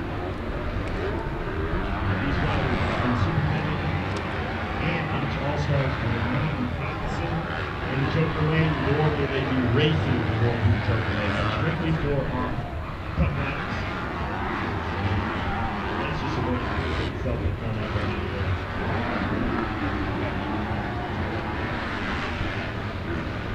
Yeah, I'm feeling the track design here. It's definitely a lot different than we had last year. I really like the Talladega. What are we calling it again? Talladega. Because we're calling it Talladega style. The Talladega turn, I really like it this year. I think it would have been cool if we would have had one big old bull turn, but that can be added next year. That we can do. The 92 on that Kawasaki is Adam Cianciarillo. Keep it pinned all the way around. This kid is smooth, he is polished. Chris, what do you think? He's factory all the way, Jim. Yeah, that's Mitch Payton's. He's grooming him for a couple more years. We'll see him out on the Supercross on the West Coast or possibly the East Coast. But he looks good. I mean, he's made that transition from the Super Mini on a 2-stroke up to the Kawasaki 250 4-stroke there, and he looks really good. And when you're watching this class, you are watching the future. Justin Hill, who won last year, is now on that pro circuit team for this upcoming season. Yeah, like you said, last year he got a lot of experience here at the Monster Energy Cup and then went on to have a successful amateur career. Win $1 million or 3 low shots. 67, that's A-Rod, Anthony Rodriguez. He's running a 116.5. It's good enough for second right now on the timing and scoring tower. But you do look like Kenny Rogers. I do? Yeah, with that beard. Okay. I am putting on weight. Yeah, you mentioned Anthony Rodriguez. You know, this is a chance for him to go out there and put in some good lap times. If you notice, there's that rhythm section we talked about. When you go into the right-hander, you can either go to the outside or the inside as they're open over the triple. Now they'll go, it's a double jump as they rocket up to Monster Alley and behind out of our sights up there. Anthony Rodriguez out of Cairo, Georgia. He's on that One Industries MTF Yamaha. There is that section of the track that leaves the stadium and then comes right back in with that left-hand turn. Again, the Joker lane there on the left, that lane you're seeing on your left ringed by the white tough blocks, that only required for the open class, not required for the amateur all-stars. Tell me what you do when you're down, west. There's those ruts we talked about, and you seat hop that double there, and here we go. Step on, but he needs to just get a little bit further so he can step off of it right there. That's 599, I think. It's hard for me to see the number out there. Perhaps 588. Chris Aldridge on a Yamaha. That's Thousand Oaks Power Sports Yamaha. Yeah, Jeff Harriet and Gary over there at Thousand Oaks Power Sport, they're doing a good job. They help a lot of the amateurs, not only here, but Mammoth and other, support a lot of the big guys as far as Loretta Lynn's going, Ponca City, and this is where all the amateurs, they shine right now, and it's nice to see Jeff Harriet and Gary help these kids out. Yeah, it's cool to go down to the pits and you see these kids pitting out of trucks right next to the biggest names in this sport. I was sitting in the pits. I saw that he was I don't think it was Adam Cicerello, but you see the track workers, they'll put the Monster Energy tough blocks back, and very safe, you know. I would rather hit one of those all day long than a hay bale back when I rode. Well, I'd like to have those out at the regular track when I go riding during the week. I wouldn't mind landing on a hay bale occasionally. Of course, I wouldn't mind just not crashing altogether. Quick rundown as we're getting through the mid part of practice. Adam Cianciarillo just put down the fastest lap, a 113.75, beating out Cooper Webb's 114.22. Jordan Smith on the 62 machine at 114.7. And Shane McElrath and Mitchell Oldenburg on the 148. He's all at 115.1. So about a second and a half separating first through fifth. Yeah, where's my buddy Thomas Coventry there? He was here last year, and you know, I thought with his experience, and Johnny O'Mara just signed on to help with him, I would expect he would be up there a little bit further. Well, the 64 of Covington sitting right now in seventh with a 115.4, but maybe he's waiting to rip off a hot lap. Covington on a Kawasaki, Monster Energy Kawasaki. Yeah, you mentioned that. You know, that's another guy, Thomas Coventry, that could possibly come into play here later on. You got to remember that these guys still have another practices. We see one of the Honda guys going down right below us. These kids certainly pushing the limits of what's possible. Many of them with not too much time on a 250. Knocked the wind out of him. Came up short on the rhythm section. Did the endos. But 175. That is Cooper Webb. There he is on that Yamaha Rockstar Yamaha. You know, they come from 60s and they already have Newport, North Carolina. They get on 80s. They got the ride. Yeah, unfortunately for these guys out here, you know, if you look, you see the track starting to dry out. Starting to get a little bit dusty. You see a little bit of dust coming off of the Talavega left-hander up there. These guys, they don't have the premium track. After this, they're going to take about a 30-minute break. The Dirtworks guys will get out here, put a little bit of water in it, get some disc up, you know, move the soil around a little bit, rotate it up, and then when it comes back out for the final time practice for that A with Villapoto and Dungy coming away just a couple ticks faster than Villapoto. Now you're going to see some times come down when they get back out here. And you're going to see some competition because remember, there is only timed practice. There are no heat races to determine gate pick for those mains. And with that split start, you will end up on one gate in heat one. You will end up on the either right or left gate. You'll end up on the opposite gate for heat two. And then, or main two, and then for main number three, the finish from main number two will determine your pick for number three. Right, when we had Nick Way up here a little bit earlier, he was saying how the track kind of flowed, you know, on this side. On the other side, it's going to have a little bit more moisture and a little bit more traction because it's not wore in it as bad as this other section there. The track, always a changing animal in the sport of motocross and supercross. Track maintenance helps and watering helps, certainly keep it a bit more consistent, but you get a feel for how different it is right now for these amateur all-stars as it dries out in the mid part of the day, 3 o'clock local time. Yeah, and it makes it a little bit harder when these guys go to get back on the throttle, you know, when it's getting hard and dry and slippery out there. They're getting a lot of bit of wheel spin. It's hard to get into the corners fast because you're on the brakes, but it doesn't feel like you're stopping because you're sliding into the corners. Then guys will grab the front brake a little bit too hard.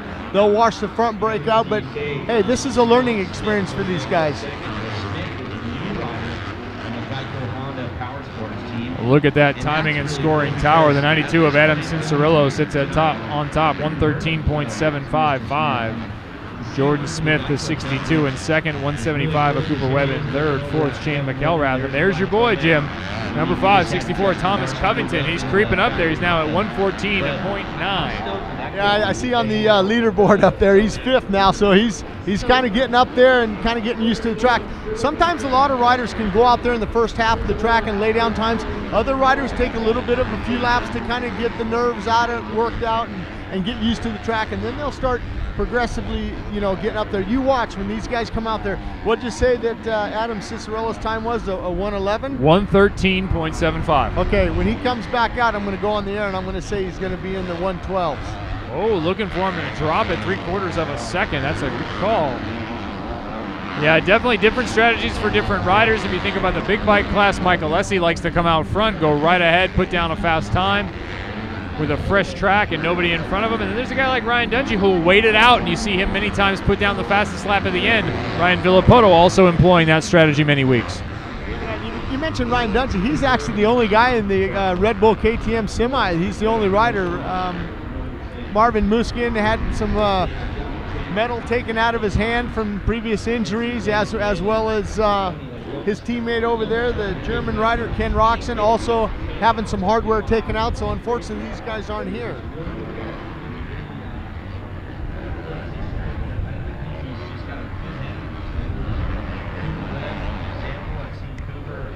All around, he's real quiet, humble, shy kid, but then you see him ride a dirt bike, you go, man, this kid is like that.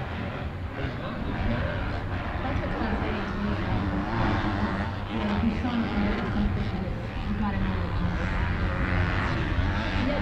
Good look at the 103. That's Zach Cummins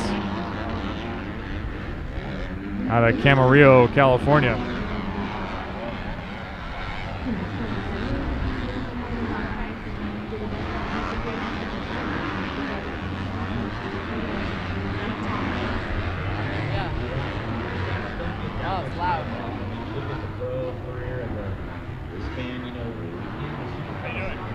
Pretty good.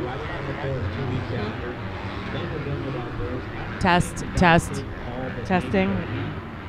1, 2, 3.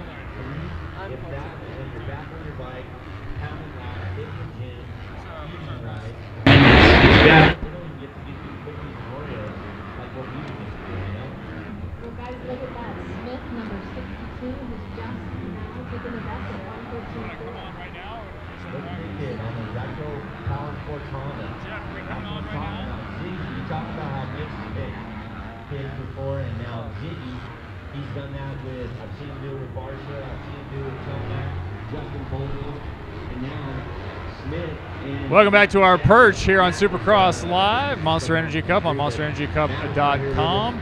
Now pleased to be joined by Jeremy Byrne. Jeremy, you're a part of the Super Mini class this year on your Yamaha Thousand Oaks Power Sports machine. What do you think about being a part of this big event with all the big guys here, the 250s that are going right now, and the Amateur All-Stars, and also all your heroes out there in the open class? Oh yeah, oh my God. What an experience. This is my second time doing it, and loved it last year, and so far I'm absolutely loving it this year too. Hey Jeremy, what's the hardest pad out there for you guys on the Super Minis? I mean, I know you don't have the torque and the power like the Amateur All-Stars or the 450s, but what are you struggling with out there? I would probably say the rhythm section after the finish line, or the double out of the turn after the start. How about that finish line jump? Yeah, you come out of that turn, it looks like you guys are having to preload the bike a little bit to get over the hump in order to get enough carryover. Yeah, definitely.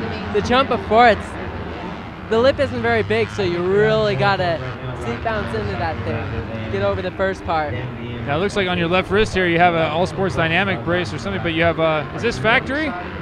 Actually, matter of fact, it is. Came from the factory. This duct tape right here, nice and blue, Yamaha. Very nice, very nice. I noticed you have it on the throttle side also. Both wrists are a little bit injured? No, they're not. I injured them a couple years ago at World Mini, just one. But right now I just wear them as protection. So Jeff Brewer hooking you up over there with the braces? No, he hooked me up with the duct tape. Yeah. So you're going around getting some autographs, getting some pictures. Is this more than just racing for you coming to this event? This is more than just racing. It's really not like any other amateur event, for sure. When do you think you might make that transition up to the, the 250F class? I know you're looking a little tall, a little bit weighed. I know a 110, probably handles you in your 14 right now, but it looks like you might be on that transition point. Yeah, we have a 125, and I really like it. It's a lot of fun, but I think I'll ride that for a little bit, and then I'll get onto the 250s. Let me ask you this. I know Gary over at Thousand Oaks Power Sport and Jeff Harrod and everybody helping you out. Did you get a chance prior to coming here to go to the Yamaha test track in Corona and get some time on the track? You know what? I just went to the Milestone Supercross That's Kevin's favorite track. That's where I hang out on Tuesdays. Yeah. Yeah, so that's the normal part of your program. You're out of Oak Hills, California, and Milestone is your track you're working on for Supercross. What does your normal program look like when you're getting ready for Loretta's or you're getting ready for a qualifier for Loretta's? Well, for Loretta's, I was trying to do a lot of motos, as many motos as I can at Converge or Racetown or at Milestone too. So. You're fortunate to have a lot of choices there in Southern California, the hotbed of moto activity. Kids coming from all over the United States don't necessarily have 6, 7, or 8 tracks to choose from, and then forget all the private tracks that are out there. Actually 12, matter of fact. Oh, so you've counted them up. Good. I've counted them. Good. What's your favorite? Where do you like to go? If they let you choose, where do you go? I like Converge a lot. I like Kauai. Kauai is really fun. Yeah, it's a fun track. Let me ask you this. You still living in Thousand Oaks? No, we moved to Oak Hills. Oh, okay, so a little bit closer then. Yeah. Just a little bit. All right, so you don't get here on your own. You have a lot of sponsors and a lot of people helping you. Who are the key people that have helped you get to this point where you're a part of the Super Mini class? Well, definitely Thousand Oaks Power Sports, Yamaha. Answer, they really help me. XLT helps me a lot. Next Brand, and Dunlop and FMF. So this is going to be very good. Well, Jeremy, thanks very much for joining us. We appreciate you sitting in with us for a few minutes. Good luck. We'll look forward to watching your race. Thank you. All right. All right, Jeremy Byrne on that Thousand Oaks Power Sports Yamaha. A little update on the action here. Adam Cianciarillo put down the fast time in the Amateur All-Stars, a 112.9. He already put it down in the 112. So, Jim, you're a soothsayer. Just one practice earlier than Jordan Smith on the 62 had a 113.4. Shane McElrath on the 27 is in third. The 175 of Cooper Webb in fourth. And the 148 of Mitchell Oldenburg with a 114.4 rounds out your top 5. And that's the Amateur All-Stars class. So there you go, Jim, right down into the 112s. It looks like the Adam C show once again this year. He possibly could get into the 111s. It depends on the track conditions when he comes out that final time to see where it's at. I mean, like I said, today they've already started to work on it, the Dirtworks guys. Now they're going to take about a 30-minute break, put a little water, groom the track up. A lot of the people that watched had a chance to watch practice. They're over there watching the freestyle guys. They're over there watching Ken Block right now. Yeah, they have a trophy truck out there right now putting down a whole cloud of white tire smoke. Fun to watch. Don't go breathing that stuff, though, Jim. That's not good for you. And, a friend of mine, an old favorite of mine, Damon Bradshaw, the Beast from the East, he's also down there, signing autographs. And it's just incredible what they can do here with the Feld Entertainment, what they do as far as the outside area. It just brings a lot of entertainment to here. And that trophy truck is incredible out there. He's just having a ball right now doing a bunch of 360s. Yeah, he's doing all kinds of things. So it's more than just a race. It is also an event. Lots of stuff happening on site here at Sam Boyd Stadium. Big thanks to the folks at Feld and Monster Energy. It's Supercross Live. We'll have more practice in about 30 minutes. It's time to light the pyro and drop the gate and get our ride on. Oh, he cut him off! And there's history between these two this year. Side by side, bar to bar through the woods. He's in a dogfight right now. He wins it. Who's gonna risk everything for that glory? In Supercross, Supercross. Just 1 second can be the difference between victory and defeat. But you won't miss 1 second of the action when you visit supercrossonline.com, where everything about the sports premier series is at your fingertips, like event schedules, race results, rider bios, ticket information, merchandise, in-depth features, and exclusive video interviews that you won't see anywhere else. Plus, sign up for Supercross's weekly newsletter, Inside Dirt, and our monthly fan club newsletter, Cross Club, to get all the latest news sent to your inbox for free. All at supercrossonline.com. May 4th, 2013, Las Vegas is the final Supercross race of the season. The victories, the points, all come down to this: Monster Energy AMA Supercross Finals and FIM World Championship. May 4th, the top riders fight for the checkered flag in Sam Boyd Stadium, and only one will be crowned champion. Get your tickets now for May 4th, 2013, Sam Boyd Stadium. Check supercrossonline.com for more info.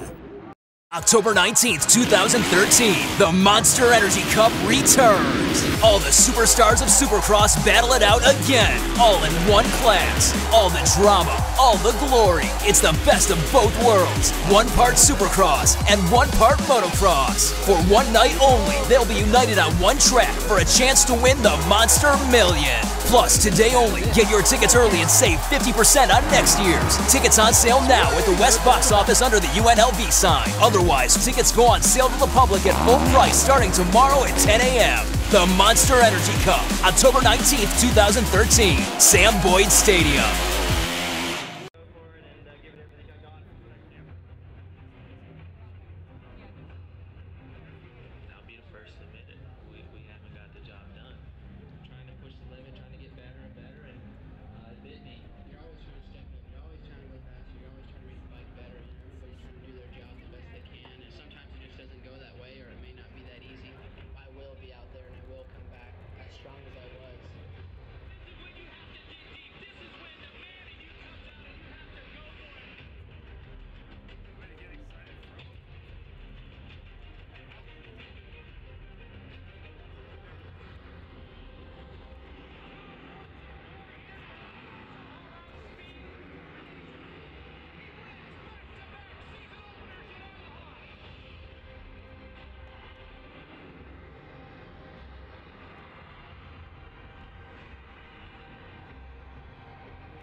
And then let's come back on. we Jeff, got are you ready? where everybody goes there. We're going to look for the top 4 in that LSU, but Bill, the rest of the game. So that one there is going to be a battle. Everybody, welcome back to SupercrossOnline.com, SupercrossLive, Kevin Barnett, sitting with Jim Hawley as we're underway with Open Class A practice number 2, time practice number 2. Let's throw it down to the track right now, Jim, and let's not miss any of this action as the riders have just come out on the track. The tough thing is, well, this is the time when I like to come out. I mean, the track is perfect right now. Other than a couple little shadows you're going to see, you know, where you're coming in and out of some areas that have full sun, and then you're going to come halfway and you're going to get some shade in there. But it's perfect right now as we see Villapoto. Yeah, Villapoto followed by now. That's Justin Barsha. 51, that's Barsha on that Team Honda Muscle Milk ride. Yeah, look for Barsha to try to push it to see if he can gain some time and see exactly where the breaking points are for Villapoto, what lines he's taking. Yeah, he's watching lines right now. He's learning, isn't he? He's looking as to how to run that fast pace. Yeah, that section where we talked about after the finish line, they went outside. It's a triple type section here. Eli Tomac back out there now as well after a spill in practice number 1. Justin Barsha with the fast time right off the bat, 1:13.04. And that 1:13 time nowhere near the race pace of 1:08 that was set in that first practice session. I like that cool jump right here, that double jump. Monster Alley. It's a pretty nice shot there, but there's a shot of the Joker lane off to the left there, and we haven't seen anybody go through it as of yet. There's Dungy right there on that factory KTM. He's going to go down. This right-hander here, you're going to see a lot of the shadows and a lot of ruts coming out of that turn. It's a nice double, and let's see what he does. It's just a double. He's on a kind of a, he's not pushing it right now. Yeah, he's just taking it easy, checking out his lines. Dungy not the guy that comes out and immediately goes fast on the track. I've often heard criticism of Ben Townley about that Townley gets out on the track and is immediately getting after it. Dungy, consistent with his style, consistent with his persona, seems pretty calculating about the whole thing. Yeah, I think if you're Dungy, you just, you know, look at Townley, how many championships he's won versus how many championships Dungy's won. I mean, there's something to be said for that. And, you know, Dungy right now, he's trying to push it. Here's that double. He's going to rock it up Monster Alley. We'll have to wait till he comes back into it. But it's very hard, Kevin. You ride a little bit, you know, and it's very hard in the shadows. In the sun, you can see, you know, half of the track's in shade, and the half that's in the shade is going to stay tackier. The other section that's in the sun, it's going to dry out faster as his practices progress. Yeah, I'm with you on that jump out as you get a look at the riders taken out of the stadium. There's just certain parts of a track you see sometimes that flow and are fun to watch riders kind of G out and take off. That's one of those sections to watch as they leave Sam Boyd Stadium.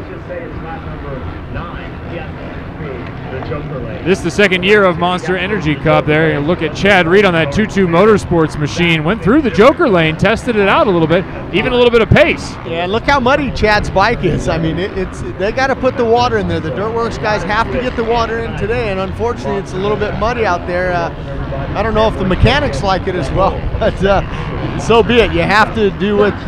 You got to get the water in the track now. Chad Reed on that 2-2 Motorsports bike for the first time in 8.5 months in race conditions. Of course, down in Arlington at Texas Stadium, took that head over heels crash while chasing Ryan Villapoto in what was an epic battle. They had been having battles for a couple of weeks. Reed certainly in prime form. And Jim, I was wondering with Reed, do you think this injury may actually extend his career and extend his desire to stay because he wants to come back and prove that he can go back to that pace in spite of the injury? You know, absolutely, Kevin. I mean, anytime you can take a little break and set back and look at things and go do some other things. I know Chad Reed got into some go-karts and some driving some four-wheel cars and doing something, but it's time to get back to the two-wheel racing, you know, and get back into things. As we see Alessi now, and you know, look for Mike. I'm kind of pulling for Mike Alessi to get those 3-hole shots. 3-hole shots means you take home a Toyota truck. I asked them earlier, I said, you tell Toyota what color you wanted already? Because you're the hole shot king. mean, that's a pretty good night in itself. Even if you don't do well in the race, just go 3 hole shots and walk away with your Toyota. That's a pretty nice prize. Yeah, there's 59. That's Christian Craig, correct? That's his new number? That is Christian Craig, that's right. Look out for the 23 of Jake Canada and the 57 of Ben LeMay, so numbers switching up. You know, that's got to be so hard for a rider. I always hated it when I rode, if I rode a 125 two-stroke or a 250 or a 500cc two-stroke, just to make those changes. And like I said, a guy like Christian Craig, he rides the 450 in the outdoors, and now come Supercross season 2013 on the lights, he'll be back on a lights bike, and you know, with his teammate Cole Seeley. But these guys are tall, big kids. Christian Craig, one of the bigger kids, and lots of discussion about his decision to stay on that 250, but obviously picking the best situation for him in his career. Update on the times there as you look at the timing and scoring. Villapoto with a 109.94, Dungey with a 110.48, then Reed, Chisholm, and Barsha. So Chad Reed and Ryan Villapoto continuing to show that whether they're coming off the couch or they've been racing for a couple of months, they are fast. Outside that top 5, you have Tomac at number 6, then it's Michael Essie, Christian Craig, Jake Weimer, and Kyle Cunningham rounding out the top 10. Then Tyler Bowers down in 13th, a kid who had quite a few good rides in the Supercross season in 2012. Yeah, Bowers, you know, he's just kind of, he's one of these riders that got to kind of maybe not, you don't want to push it too hard here because of the fact that he's going to try to repeat on that Arena Cross Championship. They start up here, and his start of the season doesn't start in January. It starts in, I believe it's November. Yeah, it's the AMSOIL Arena Cross Series.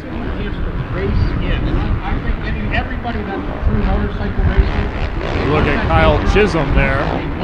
On the 11, he's currently 4th. Ryan Dungey is on a lap. Ryan Dungey up there coming just behind Chisholm. This could possibly be Kyle Chisholm's last ride on that Jeff Ward Racing Kawasaki. There's rumors floating around that he may be the teammate to Brock Tickle over at the RCH Suzuki factory effort over there. Announcement just happening today that that RCH factory Suzuki team coming together, the joining of Carmichael as well as Kerry Hart. And yeah, they picked up Brock Tickle as their rider number 1, and there is discussion about rider number 2 as yet unannounced. Yeah, how would you like to have a riding coach, trainer, help set up the bike, technician Ricky Carmichael, and you come in and you tell him it's not working, and then possibly gets on the motorcycle and he says, "What do you mean it's not working?" I thought it was great. Ralph Shaheen emceed that little event. He said, look, you have Ricky here for riding advice. You have Kerry here for fashion advice. I mean, really, you ought to be the perfect rider. You ought to be a marketing juggernaut. I was going to ask him if maybe he was going to get a tattoo, maybe some sleeves like Kerry. There you go. Update on the times. Ryan Dungey 109.5, Villapoto 109.9, and now Tomac 110.22, followed by Barsha 110.45. So those former Geico Honda riders are one still Geico Honda rider right up there. A couple of fast kids out of the 250 class. Yeah, the other thing though is not quite as fast as that first time practice. They were down in the 108s because of the fact that the track is still a little bit muddy. As we saw, some of the guys were looking at Dungey here.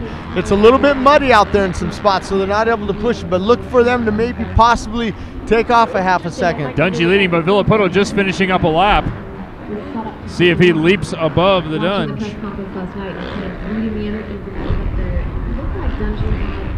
Villapoto just took a pretty aggressive line through the rhythm section right in front of us here, Jim, where he cleared that tabletop, landed on the far side, and tripled into that next left-hander. Dungey still leads at 109.5. Villapoto creeping closer at 109.674. This open class practice 2 and practice A, the A group.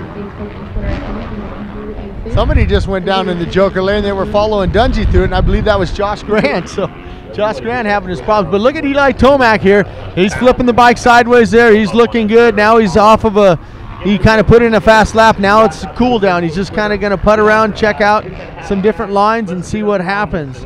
Yep, yellow flags out. A couple of riders hitting through that Joker lane. Jake Canada checking it out.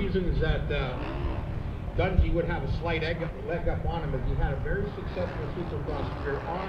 What do you think the odds are of Villapoto going back-to-back Monster Energy Cups, winning $2 I didn't have a million? chance to check this morning at the Hard Rock Hotel, but maybe tonight get back and get a review what the odds were.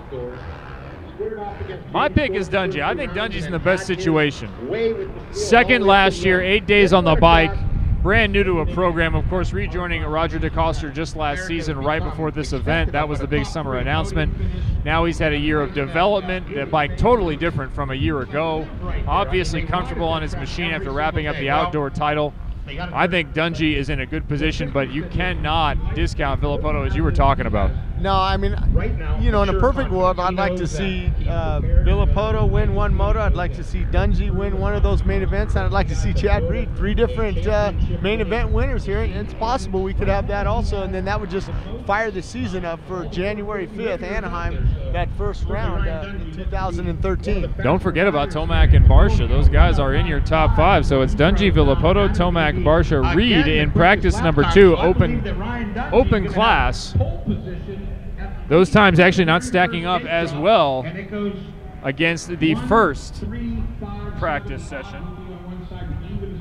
So we'll wait for the complete results as to the finishing order, and that will determine gate pick for main number 1. And if you are in the right side gate for main number 1, main number 2, you will go to the left side gate, and then the pick for main number 3 will be determined by your finishing position during heat number 2.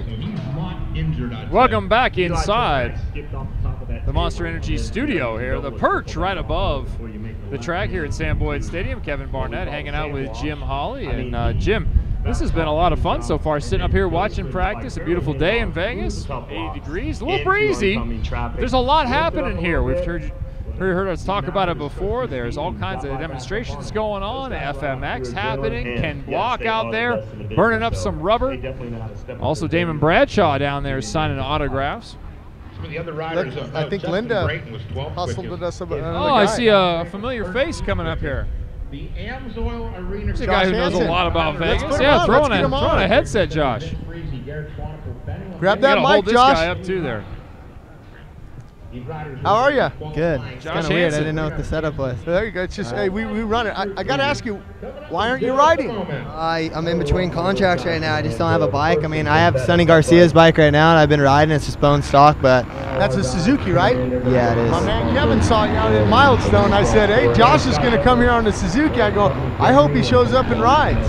Yeah, I've been feeling pretty good, actually. I mean, it's been good. It's just a stock bike, and it's pretty bummer. I would like to be out here racing, but it's just not going to work. A strange situation for you, just kind of between contracts. Do you have stuff that you're working on, perhaps for Anaheim 1? Yeah, no, I've been working on stuff. I've been talking to people, but man, it's just it's so political right now. Everything is so political. It gets out of control, and it's you know, I'm okay with being, you know, my situation, but at the same time, I'm in a position where, you know, there's a lot of people who are already signed to the good teams prior to me ever getting fired. So it's kind of I'm working on it slowly but surely, but I got to hurry up. It's coming in close. Yeah, you mentioned being fired. I heard a lot of rumors. I haven't had a chance to personally talk to you, but you didn't think it went down like it should have.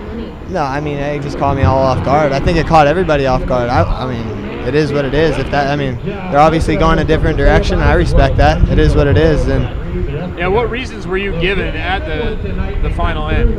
What reasons was it for? Yeah.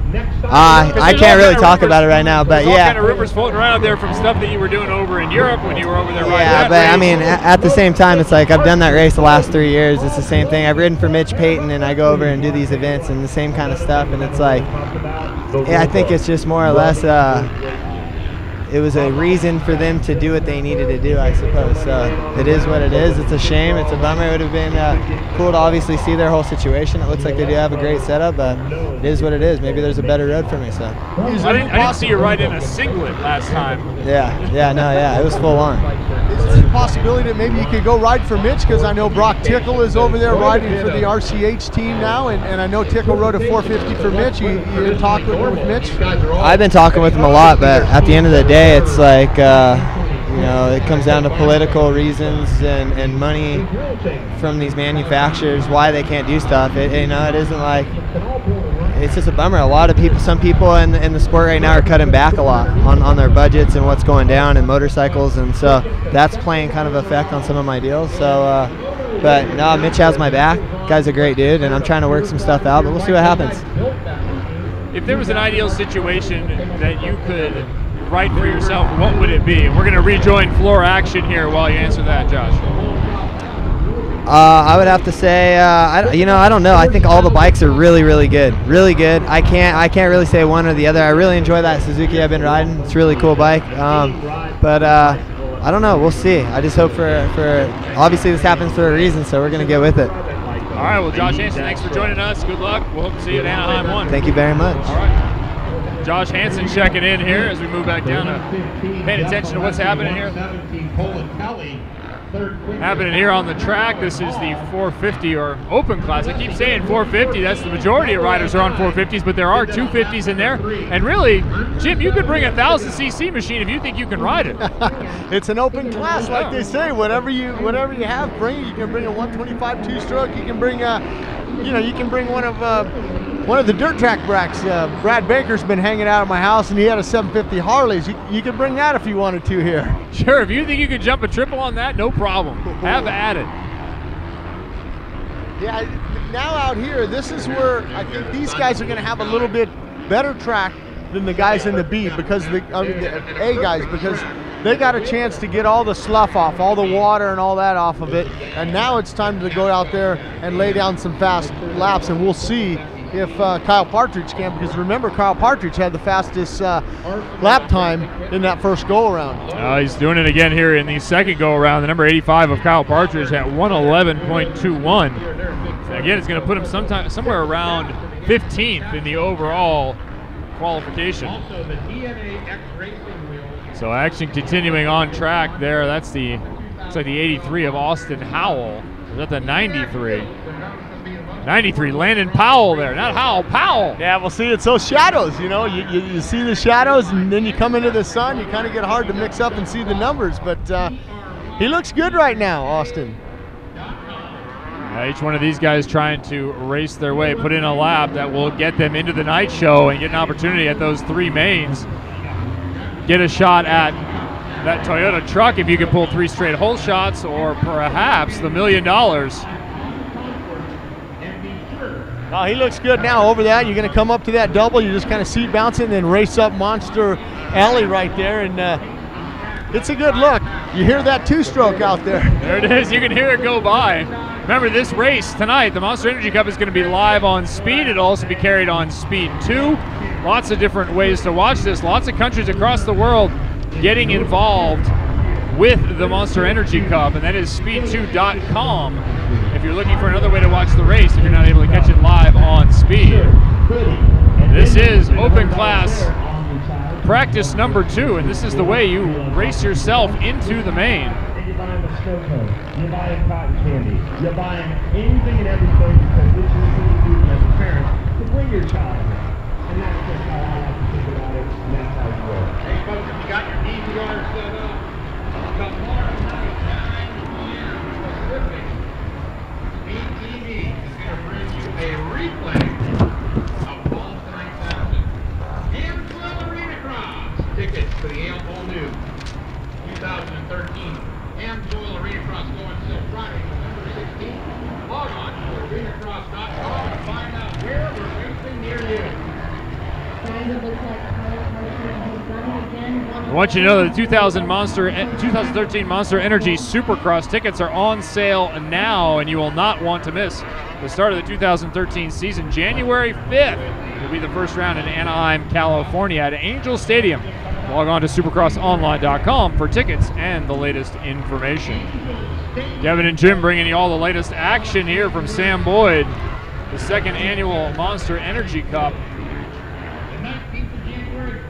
Thanks for joining us here on Supercross Live on MonsterEnergyCup.com. Give you a rundown of the times here in Group B of the open class. Kyle Partridge again, the best of Group B. On that number 85 bike, a 111.21. Austin Politelli now, the 981, who had a couple of good rides in Supercross this past year at 112.22. Jeff Alessi on the 89 bike. No more 801. It's the 89 bike for Jeff Alessi. 83, Austin Howell in fourth, and then Antonio Balby on the 903 at 113.66. There's a look at Antonio Balby on that 903 bike. Yeah, the Brazilian rider, he looks pretty good. Antonio's been around a long time. He knows what he wants to do out there, and he's just kind of studying the track. His main focus is to make sure he gets into the night program right now. He looks clearly fast enough to do that. Yeah, that 113 number may get him into the night program. Getting pretty tough, though. You can start getting outside that top 5, and you start getting down to tenths of a second as to whether you are in the night program or you're packing up your stuff and going home. Well, I don't know if I'd go home. I'd want to stay around and see if someone can win another $1 million. There is the 85, the big man. There's, if I have to have an idol just because he has to ride a bike the way I have to ride a bike, although much better at 6'6". I mean, I don't know how tall Kyle Partridge claims he is, but you stand next to him, he's all of 6'6". He's on that 85 bike. I guarantee he's got some triple clamps like yours with bar risers, to get 2 inches over stock, man. 2 inches over stock. Low boy pegs, tall seat. No being crunched up. Oh, he makes that thing go. I'm glad to see him out here after that nasty foot injury he had over the Supercross season. Talked to him after the season. He said he was healing up well, and there are certain advantages to being that tall. He feels like he can get leverage on the bike where some other riders cannot.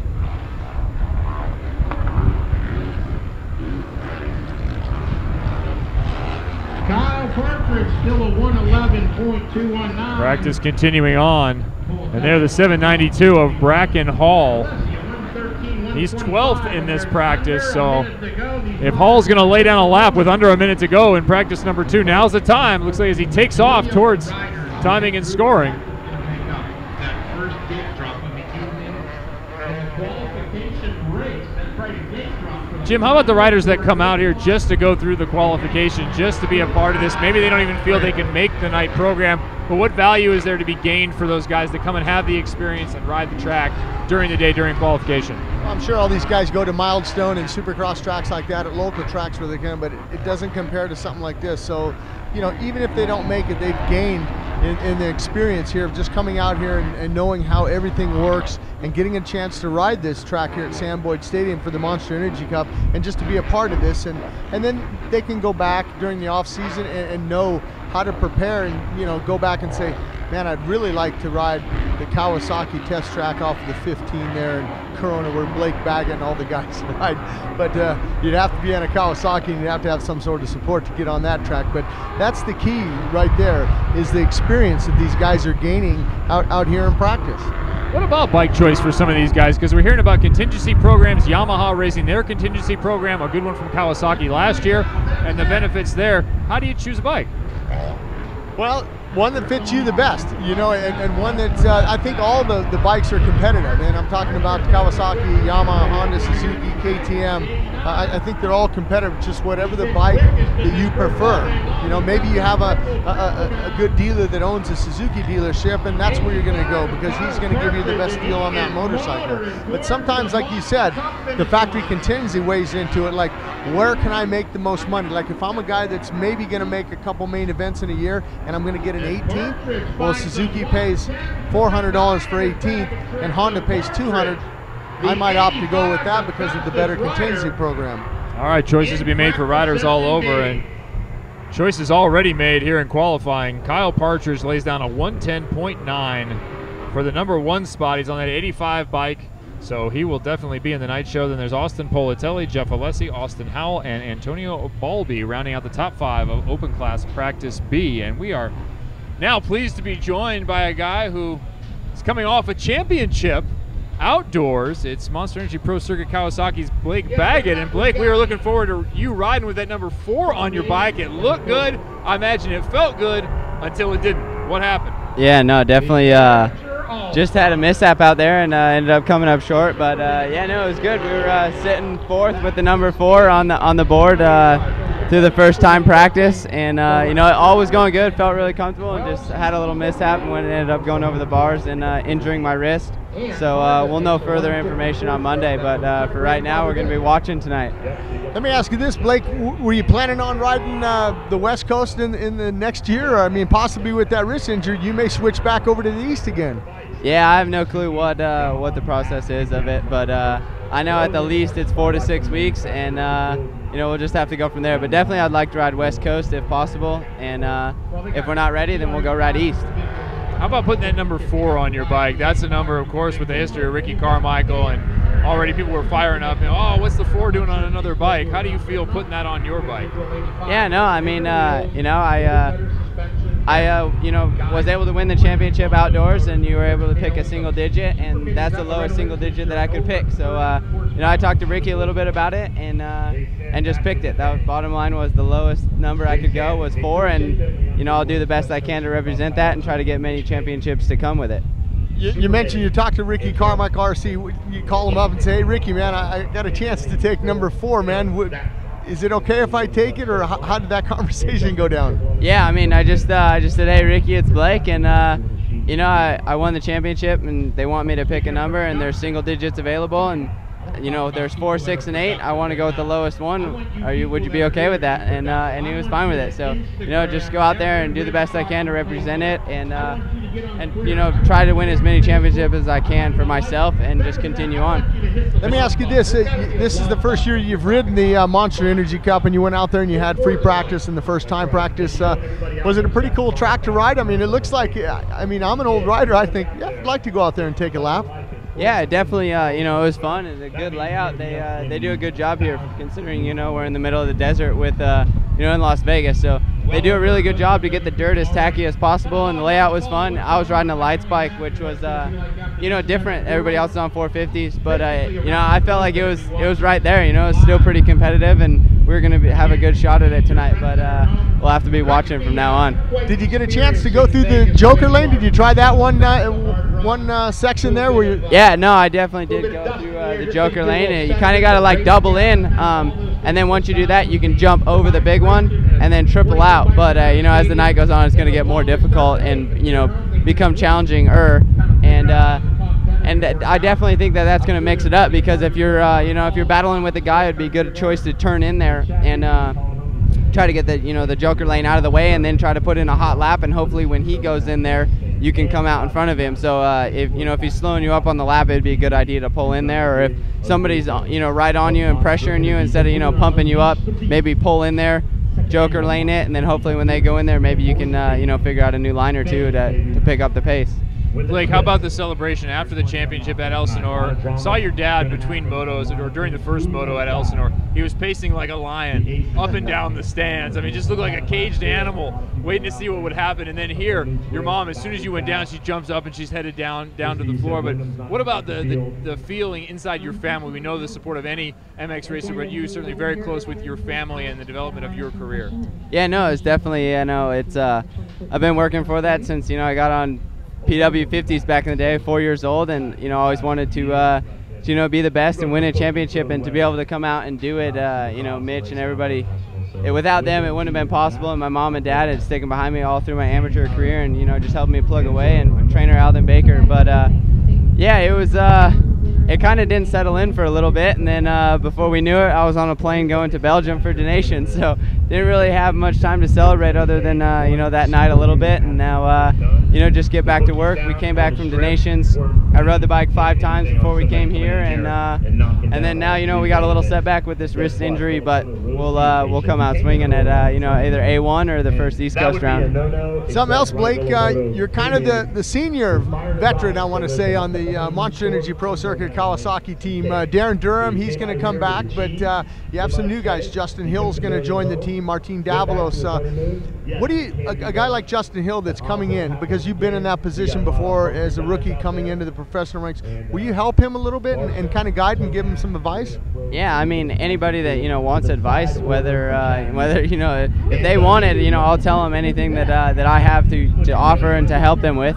But yeah, no, it's definitely it's cool to see Mitch going out there and grabbing new young guys, and even a guy like Davalos that, you know, can throw down some amazing practice laps, and, you know, he definitely has potential to go out there and win races for sure. I mean, the guy's phenomenal in Supercross, and you know, he had a little bit of bad luck in the outdoor season, but he's a solid guy. And then, you know, Durham had an injury for outdoors, but in Supercross, you know, I chased him down a few times, and you know, he ended up, you know, winning the race that I got second. So nobody's a slouch on the team at all. You know, Mitch has still got a solid program going, and everybody's excited to start working with each other. Of course, I'll be set back a little bit, but not everybody's riding a bike yet, so there's still some time off, and we'll just have to see what happens. In my professional sporting life, in the sport of volleyball, we often talked about the word co-opetition. And that idea of you're all competing against each other, but yet you're all working together for kind of the same goal. And that applies certainly to teams when you guys are inside the rig together, even though you're individual athletes. How important is the atmosphere of the rig and how that team functions too? How well you perform week to week? Yeah, I mean, definitely, it's you know, it's a big part in it. You know, throughout the weeks coming up to races, you know, everybody's testing, everybody's working on trying to get a little set up, a little bit here. If somebody finds that they like something, then you know, other people will try it and see what they think, and you know, kind of just goes back and forth. But as the races go on, and you know, if you get in a heated battle with your teammates, and you know, it gets tight. Definitely, you know, there's some pressure there. Like in 2011, with you know, me and my teammates, it was me, Rattray, and Wilson. You know, the first like 8 rounds or something, or 7 rounds were 1, 2, and 3. Nothing like having the whole team at the top of the standings. Yeah, so I mean, it definitely, we all still got along great, and we all, you know, rode during the week together and tested and everything. But when it came race time, you know, you were going as fast as you can and trying to beat that guy, because you know that guy, you know, was on your team, you know what he's doing, and at the end you're fighting for, you know, a job at the end of the day. So you're gonna give it your all, whether it's your teammate or not. I remember an interesting quote from you a couple of years ago. You said, "I spent more this year on my trainer than I made all of last year." Obviously, that has paid off for you. How different a rider are you under Alden Baker? Yeah, no, Alden is, you know, you get what you pay for, and you know, bottom line on whoever you have, you got to put in the hard work to get the result. You know, if you're not putting in the hard work and you're not, you know, grinding it out every week, then you're not really going to get the result. So definitely Alden is, you know, taking a huge step in my program and really helped me out. And you know, I love working with the guy, me, Rattray, Weimer, and Villapoto. We all go to the gym and road bike together sometimes, but yeah, it definitely keeps it interesting. He definitely pushes you to another level. Yeah, it's good to have that motivation in the gym. See, Kevin, Alden Baker is like the Ferrari of trainers. You pay for what you get. Right, right. Definitely. Well, Blake, we know you have some hard work ahead of you to stay in shape and get that wrist healed up, but thanks a lot for joining us here for just a little bit. Hey, and congratulations on that championship, too. Yeah, fantastic. Fantastic job. All right, Blake Baggett, Monster Energy Pro Circuit Kawasaki. And Jim, I think that's going to do it for our program today. We ended on a high note with this gentleman here. We got the champ up here. Yeah, so you have an opportunity to tune into the race. It's going to be live on Speed, or you can also watch it on speed2.com. Remember to tune in and watch the Monster Energy Cup tonight. And we will see you in 2013 with Anaheim 1 back here on Supercross Live on supercrossonline.com. Thanks very much, everybody. For Jim, I'm Kevin. As you said earlier, I mean, what a way to start the event. Opening ceremony, straight into the qualifier. Thanks, Blake. Top 4 guys make it in. Electricity. With this hybrid track, you have to think about, okay, I'm riding Supercross, the Supercross track only, you gear your bike different. It's short, it's sweet, straight up the walls, down, triple, but now with this hybrid track, you got to be very methodical. You got to be very meticulous on how you gear your bike. You might have a monster of a motor and might be the first bike down to the Toyota whole shot, but does it have the juice, the gearing to start hitting these tight turns and those triples? That's where you have to do your math. That's where the geometry and all the experience of a team manager has to come in play. Do I want a bike just to win the whole shot, or the outdoor part of this hybrid track? You have to get it right down that thin line. Supercross, outdoor, hybrid track. Too many scenarios in here and too many things for teams to have to do to get out here and compete. Well, and speaking of team managers, again, for the fans in the stage, when they go around their corners and they've got their mechanics and their teams out there giving them the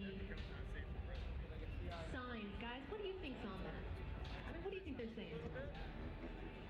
Right now, they're probably telling them make sure that you do everything proper so that we have a chance to win. You have to do everything right up and through the 10 laps. And we kind of touched on it earlier. Normally, they're in a 20-lap main event. So if you have a corner, a section, you're quicker than the guy in lap 10, lap 11, lap 12. You work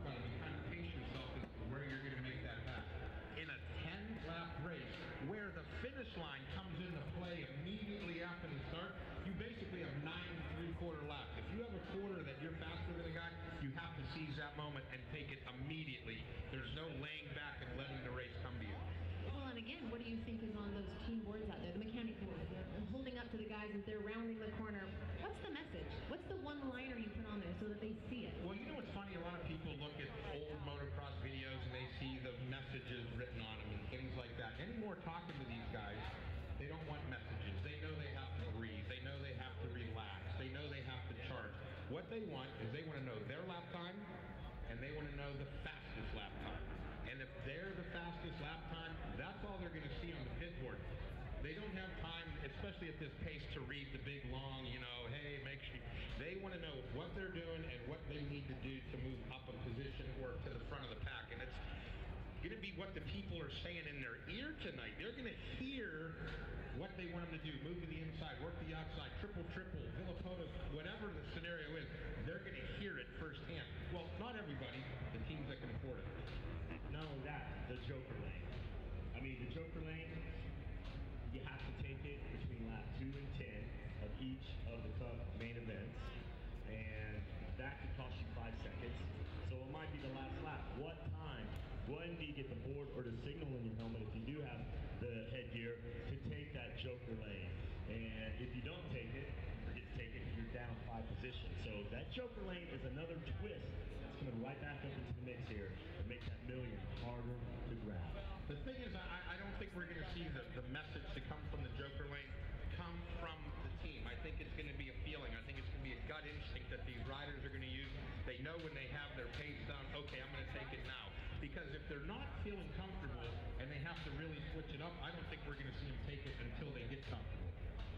Well, and again, for you guys out in the stands, if you can see that big monster screen that is being projected on the stage, there is going to be, during each race, updates on the Joker lane. We're going to have a check mark and a Joker face, and you will know who has taken the Joker lane and who hasn't.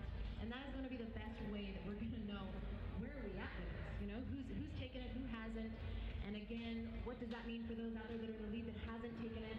Be fun to watch. A lot of drama here tonight, and it's Vegas, all in a nutshell. You never know. It's rolling the dice. It's gambling.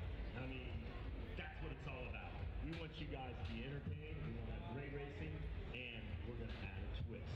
And that's what makes the Monster Energy Cup what it is, a president, a race above all. This is it right here. And I'm seeing some riders come down, and it looks like our super mini riders are going to take to the field now.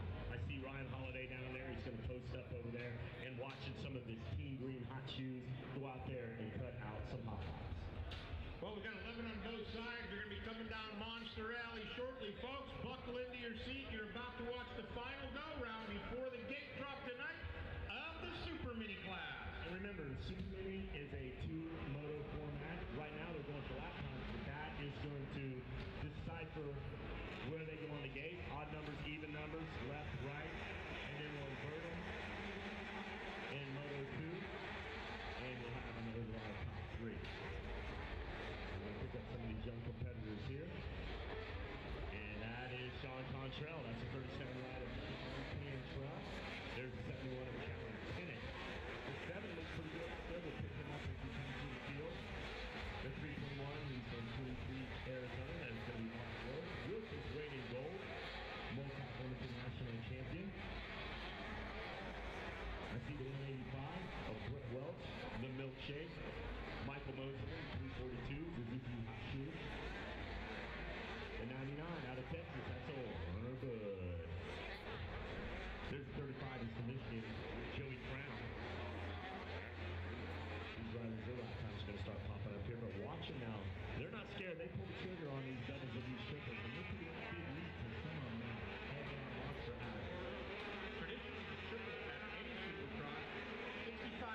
two-strokes out there. The beehive of activity out there. I love the sound of good guys and especially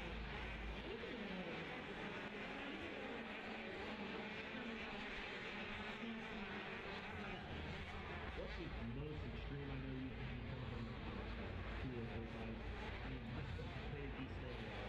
What are these stand-rail bikes? I mean, you know, I know you gotta move the speed. What's the most extreme vehicle that people something to match with? you know, there's the Lariat Killer track out in Salt Lake City, Utah, and it was a phenomenal track, and that's where they have their race of the year with Ducati bikes, and it's a well-known track. Whoa, Superbike, it's a real deal. That's right, and I got an opportunity to ride in on that, and it was anyone that has an experience and an opportunity to do that would love it, and it was phenomenal. I would say that.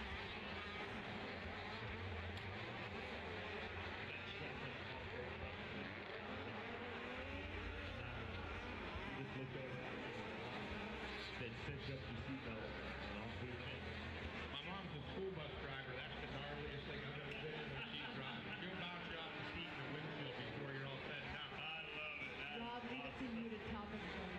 Hey, Word Cantrell, Fortner, Miller, Sexton, Hayes, Byrne, Kenneth, Ruther, Sikorsky, Maxey, Wageman, Brown, Stack. Just some of the names you're going to hear tonight. Bud was, but the quickest guy out there, Kyle was talking about it. And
got some riders down, and I think that you may be on to something. See, I do a lot of numerology, so I'm up on all this stuff. I think that if you focus and you concentrate, you can affect a lot of things like that. It's a real innate treasure that some of us have. If you guys have just bought that he does numerology, then you're not as smart as I all thought you were. But I think you're right. I think positive energy, the whole bit in a stadium. And tonight, this place is going to be absolutely electric. I mean, the people that are here are the core of the sport. They're passionate about what they're going to watch. They could have sat at home and watched it live. They said, no, I want to celebrate. I want to get sprayed with champagne. I want to get roosted by dirt. I want to see what 34 degrees of banking looks like. I want to see the whole shot truck have to be wheel chucked into that corner. Do you want to know why, West Cave? Do you want to know why it had to be? Because of the degree. No. The degree of bank is one thing, but the Alessi's were out here on press day, just the two of them, and the vibration of just two riders on the track had it sliding down the hill. So they had to wheel chuck it. That's how much energy just a couple of guys have on some of the structure around here. Imagine 22 coming into Talladega. If that thing wasn't wheel chucked down, fortunately it's a Toyota Tundra, it'd be fine. Well, I thought you were trying to tell me that Jeff and Michael Lesser were there trying to get up into the truck, and it was sliding down because they were just going to see how they both were going to fit in it as they drive it out of here. And they were going to put Big Tony in the back of the Lazy Boy, roll on out of here. Hey, Pops, you're in the back in the Lazy Boy. Hey, we got a couple more bikes heading down into the staging area, and it always seems like you see the track workers down there, they're checking over some things, they're going to figure out, do we add water, do we bring out the bulldozers, what's going to happen? But the last group of guys that have an opportunity to kind of strut them stuff are the amateur all-stars, and folks, we're edging closer and closer to tonight's opening ceremonies. Make sure you stop by the merchandise trucks, because if you have Time to light the pyro and drop the gate and get our ride on. Oh, he cut him off! And there's history between these two this year. Side by side, bar to bar through the woods. He's in a dogfight right now. He wins it. Who's gonna risk everything for that glory? In Supercross, just 1 second can be the difference between victory and defeat. But you won't miss 1 second of the action when you visit supercrossonline.com, where everything about the sports premier series is at your fingertips, like event schedules, race results, rider bios, ticket information, merchandise, in-depth features, and exclusive video interviews that you won't see anywhere else. Plus, sign up for Supercross's weekly newsletter, Inside Dirt, and our monthly fan club newsletter, Cross Club, to get all the latest news sent to your inbox for free. All at supercrossonline.com. May 4th, 2013, Las Vegas is the final Supercross race of the season. The victories, the points, all come down to this: Monster Energy AMA Supercross Finals and FIM World Championship. May 4th, the top riders fight for the checkered flag in Sam Boyd Stadium, and only one will be crowned champion. Get your tickets now for May 4th, 2013, Sam Boyd Stadium. Check supercrossonline.com for more info.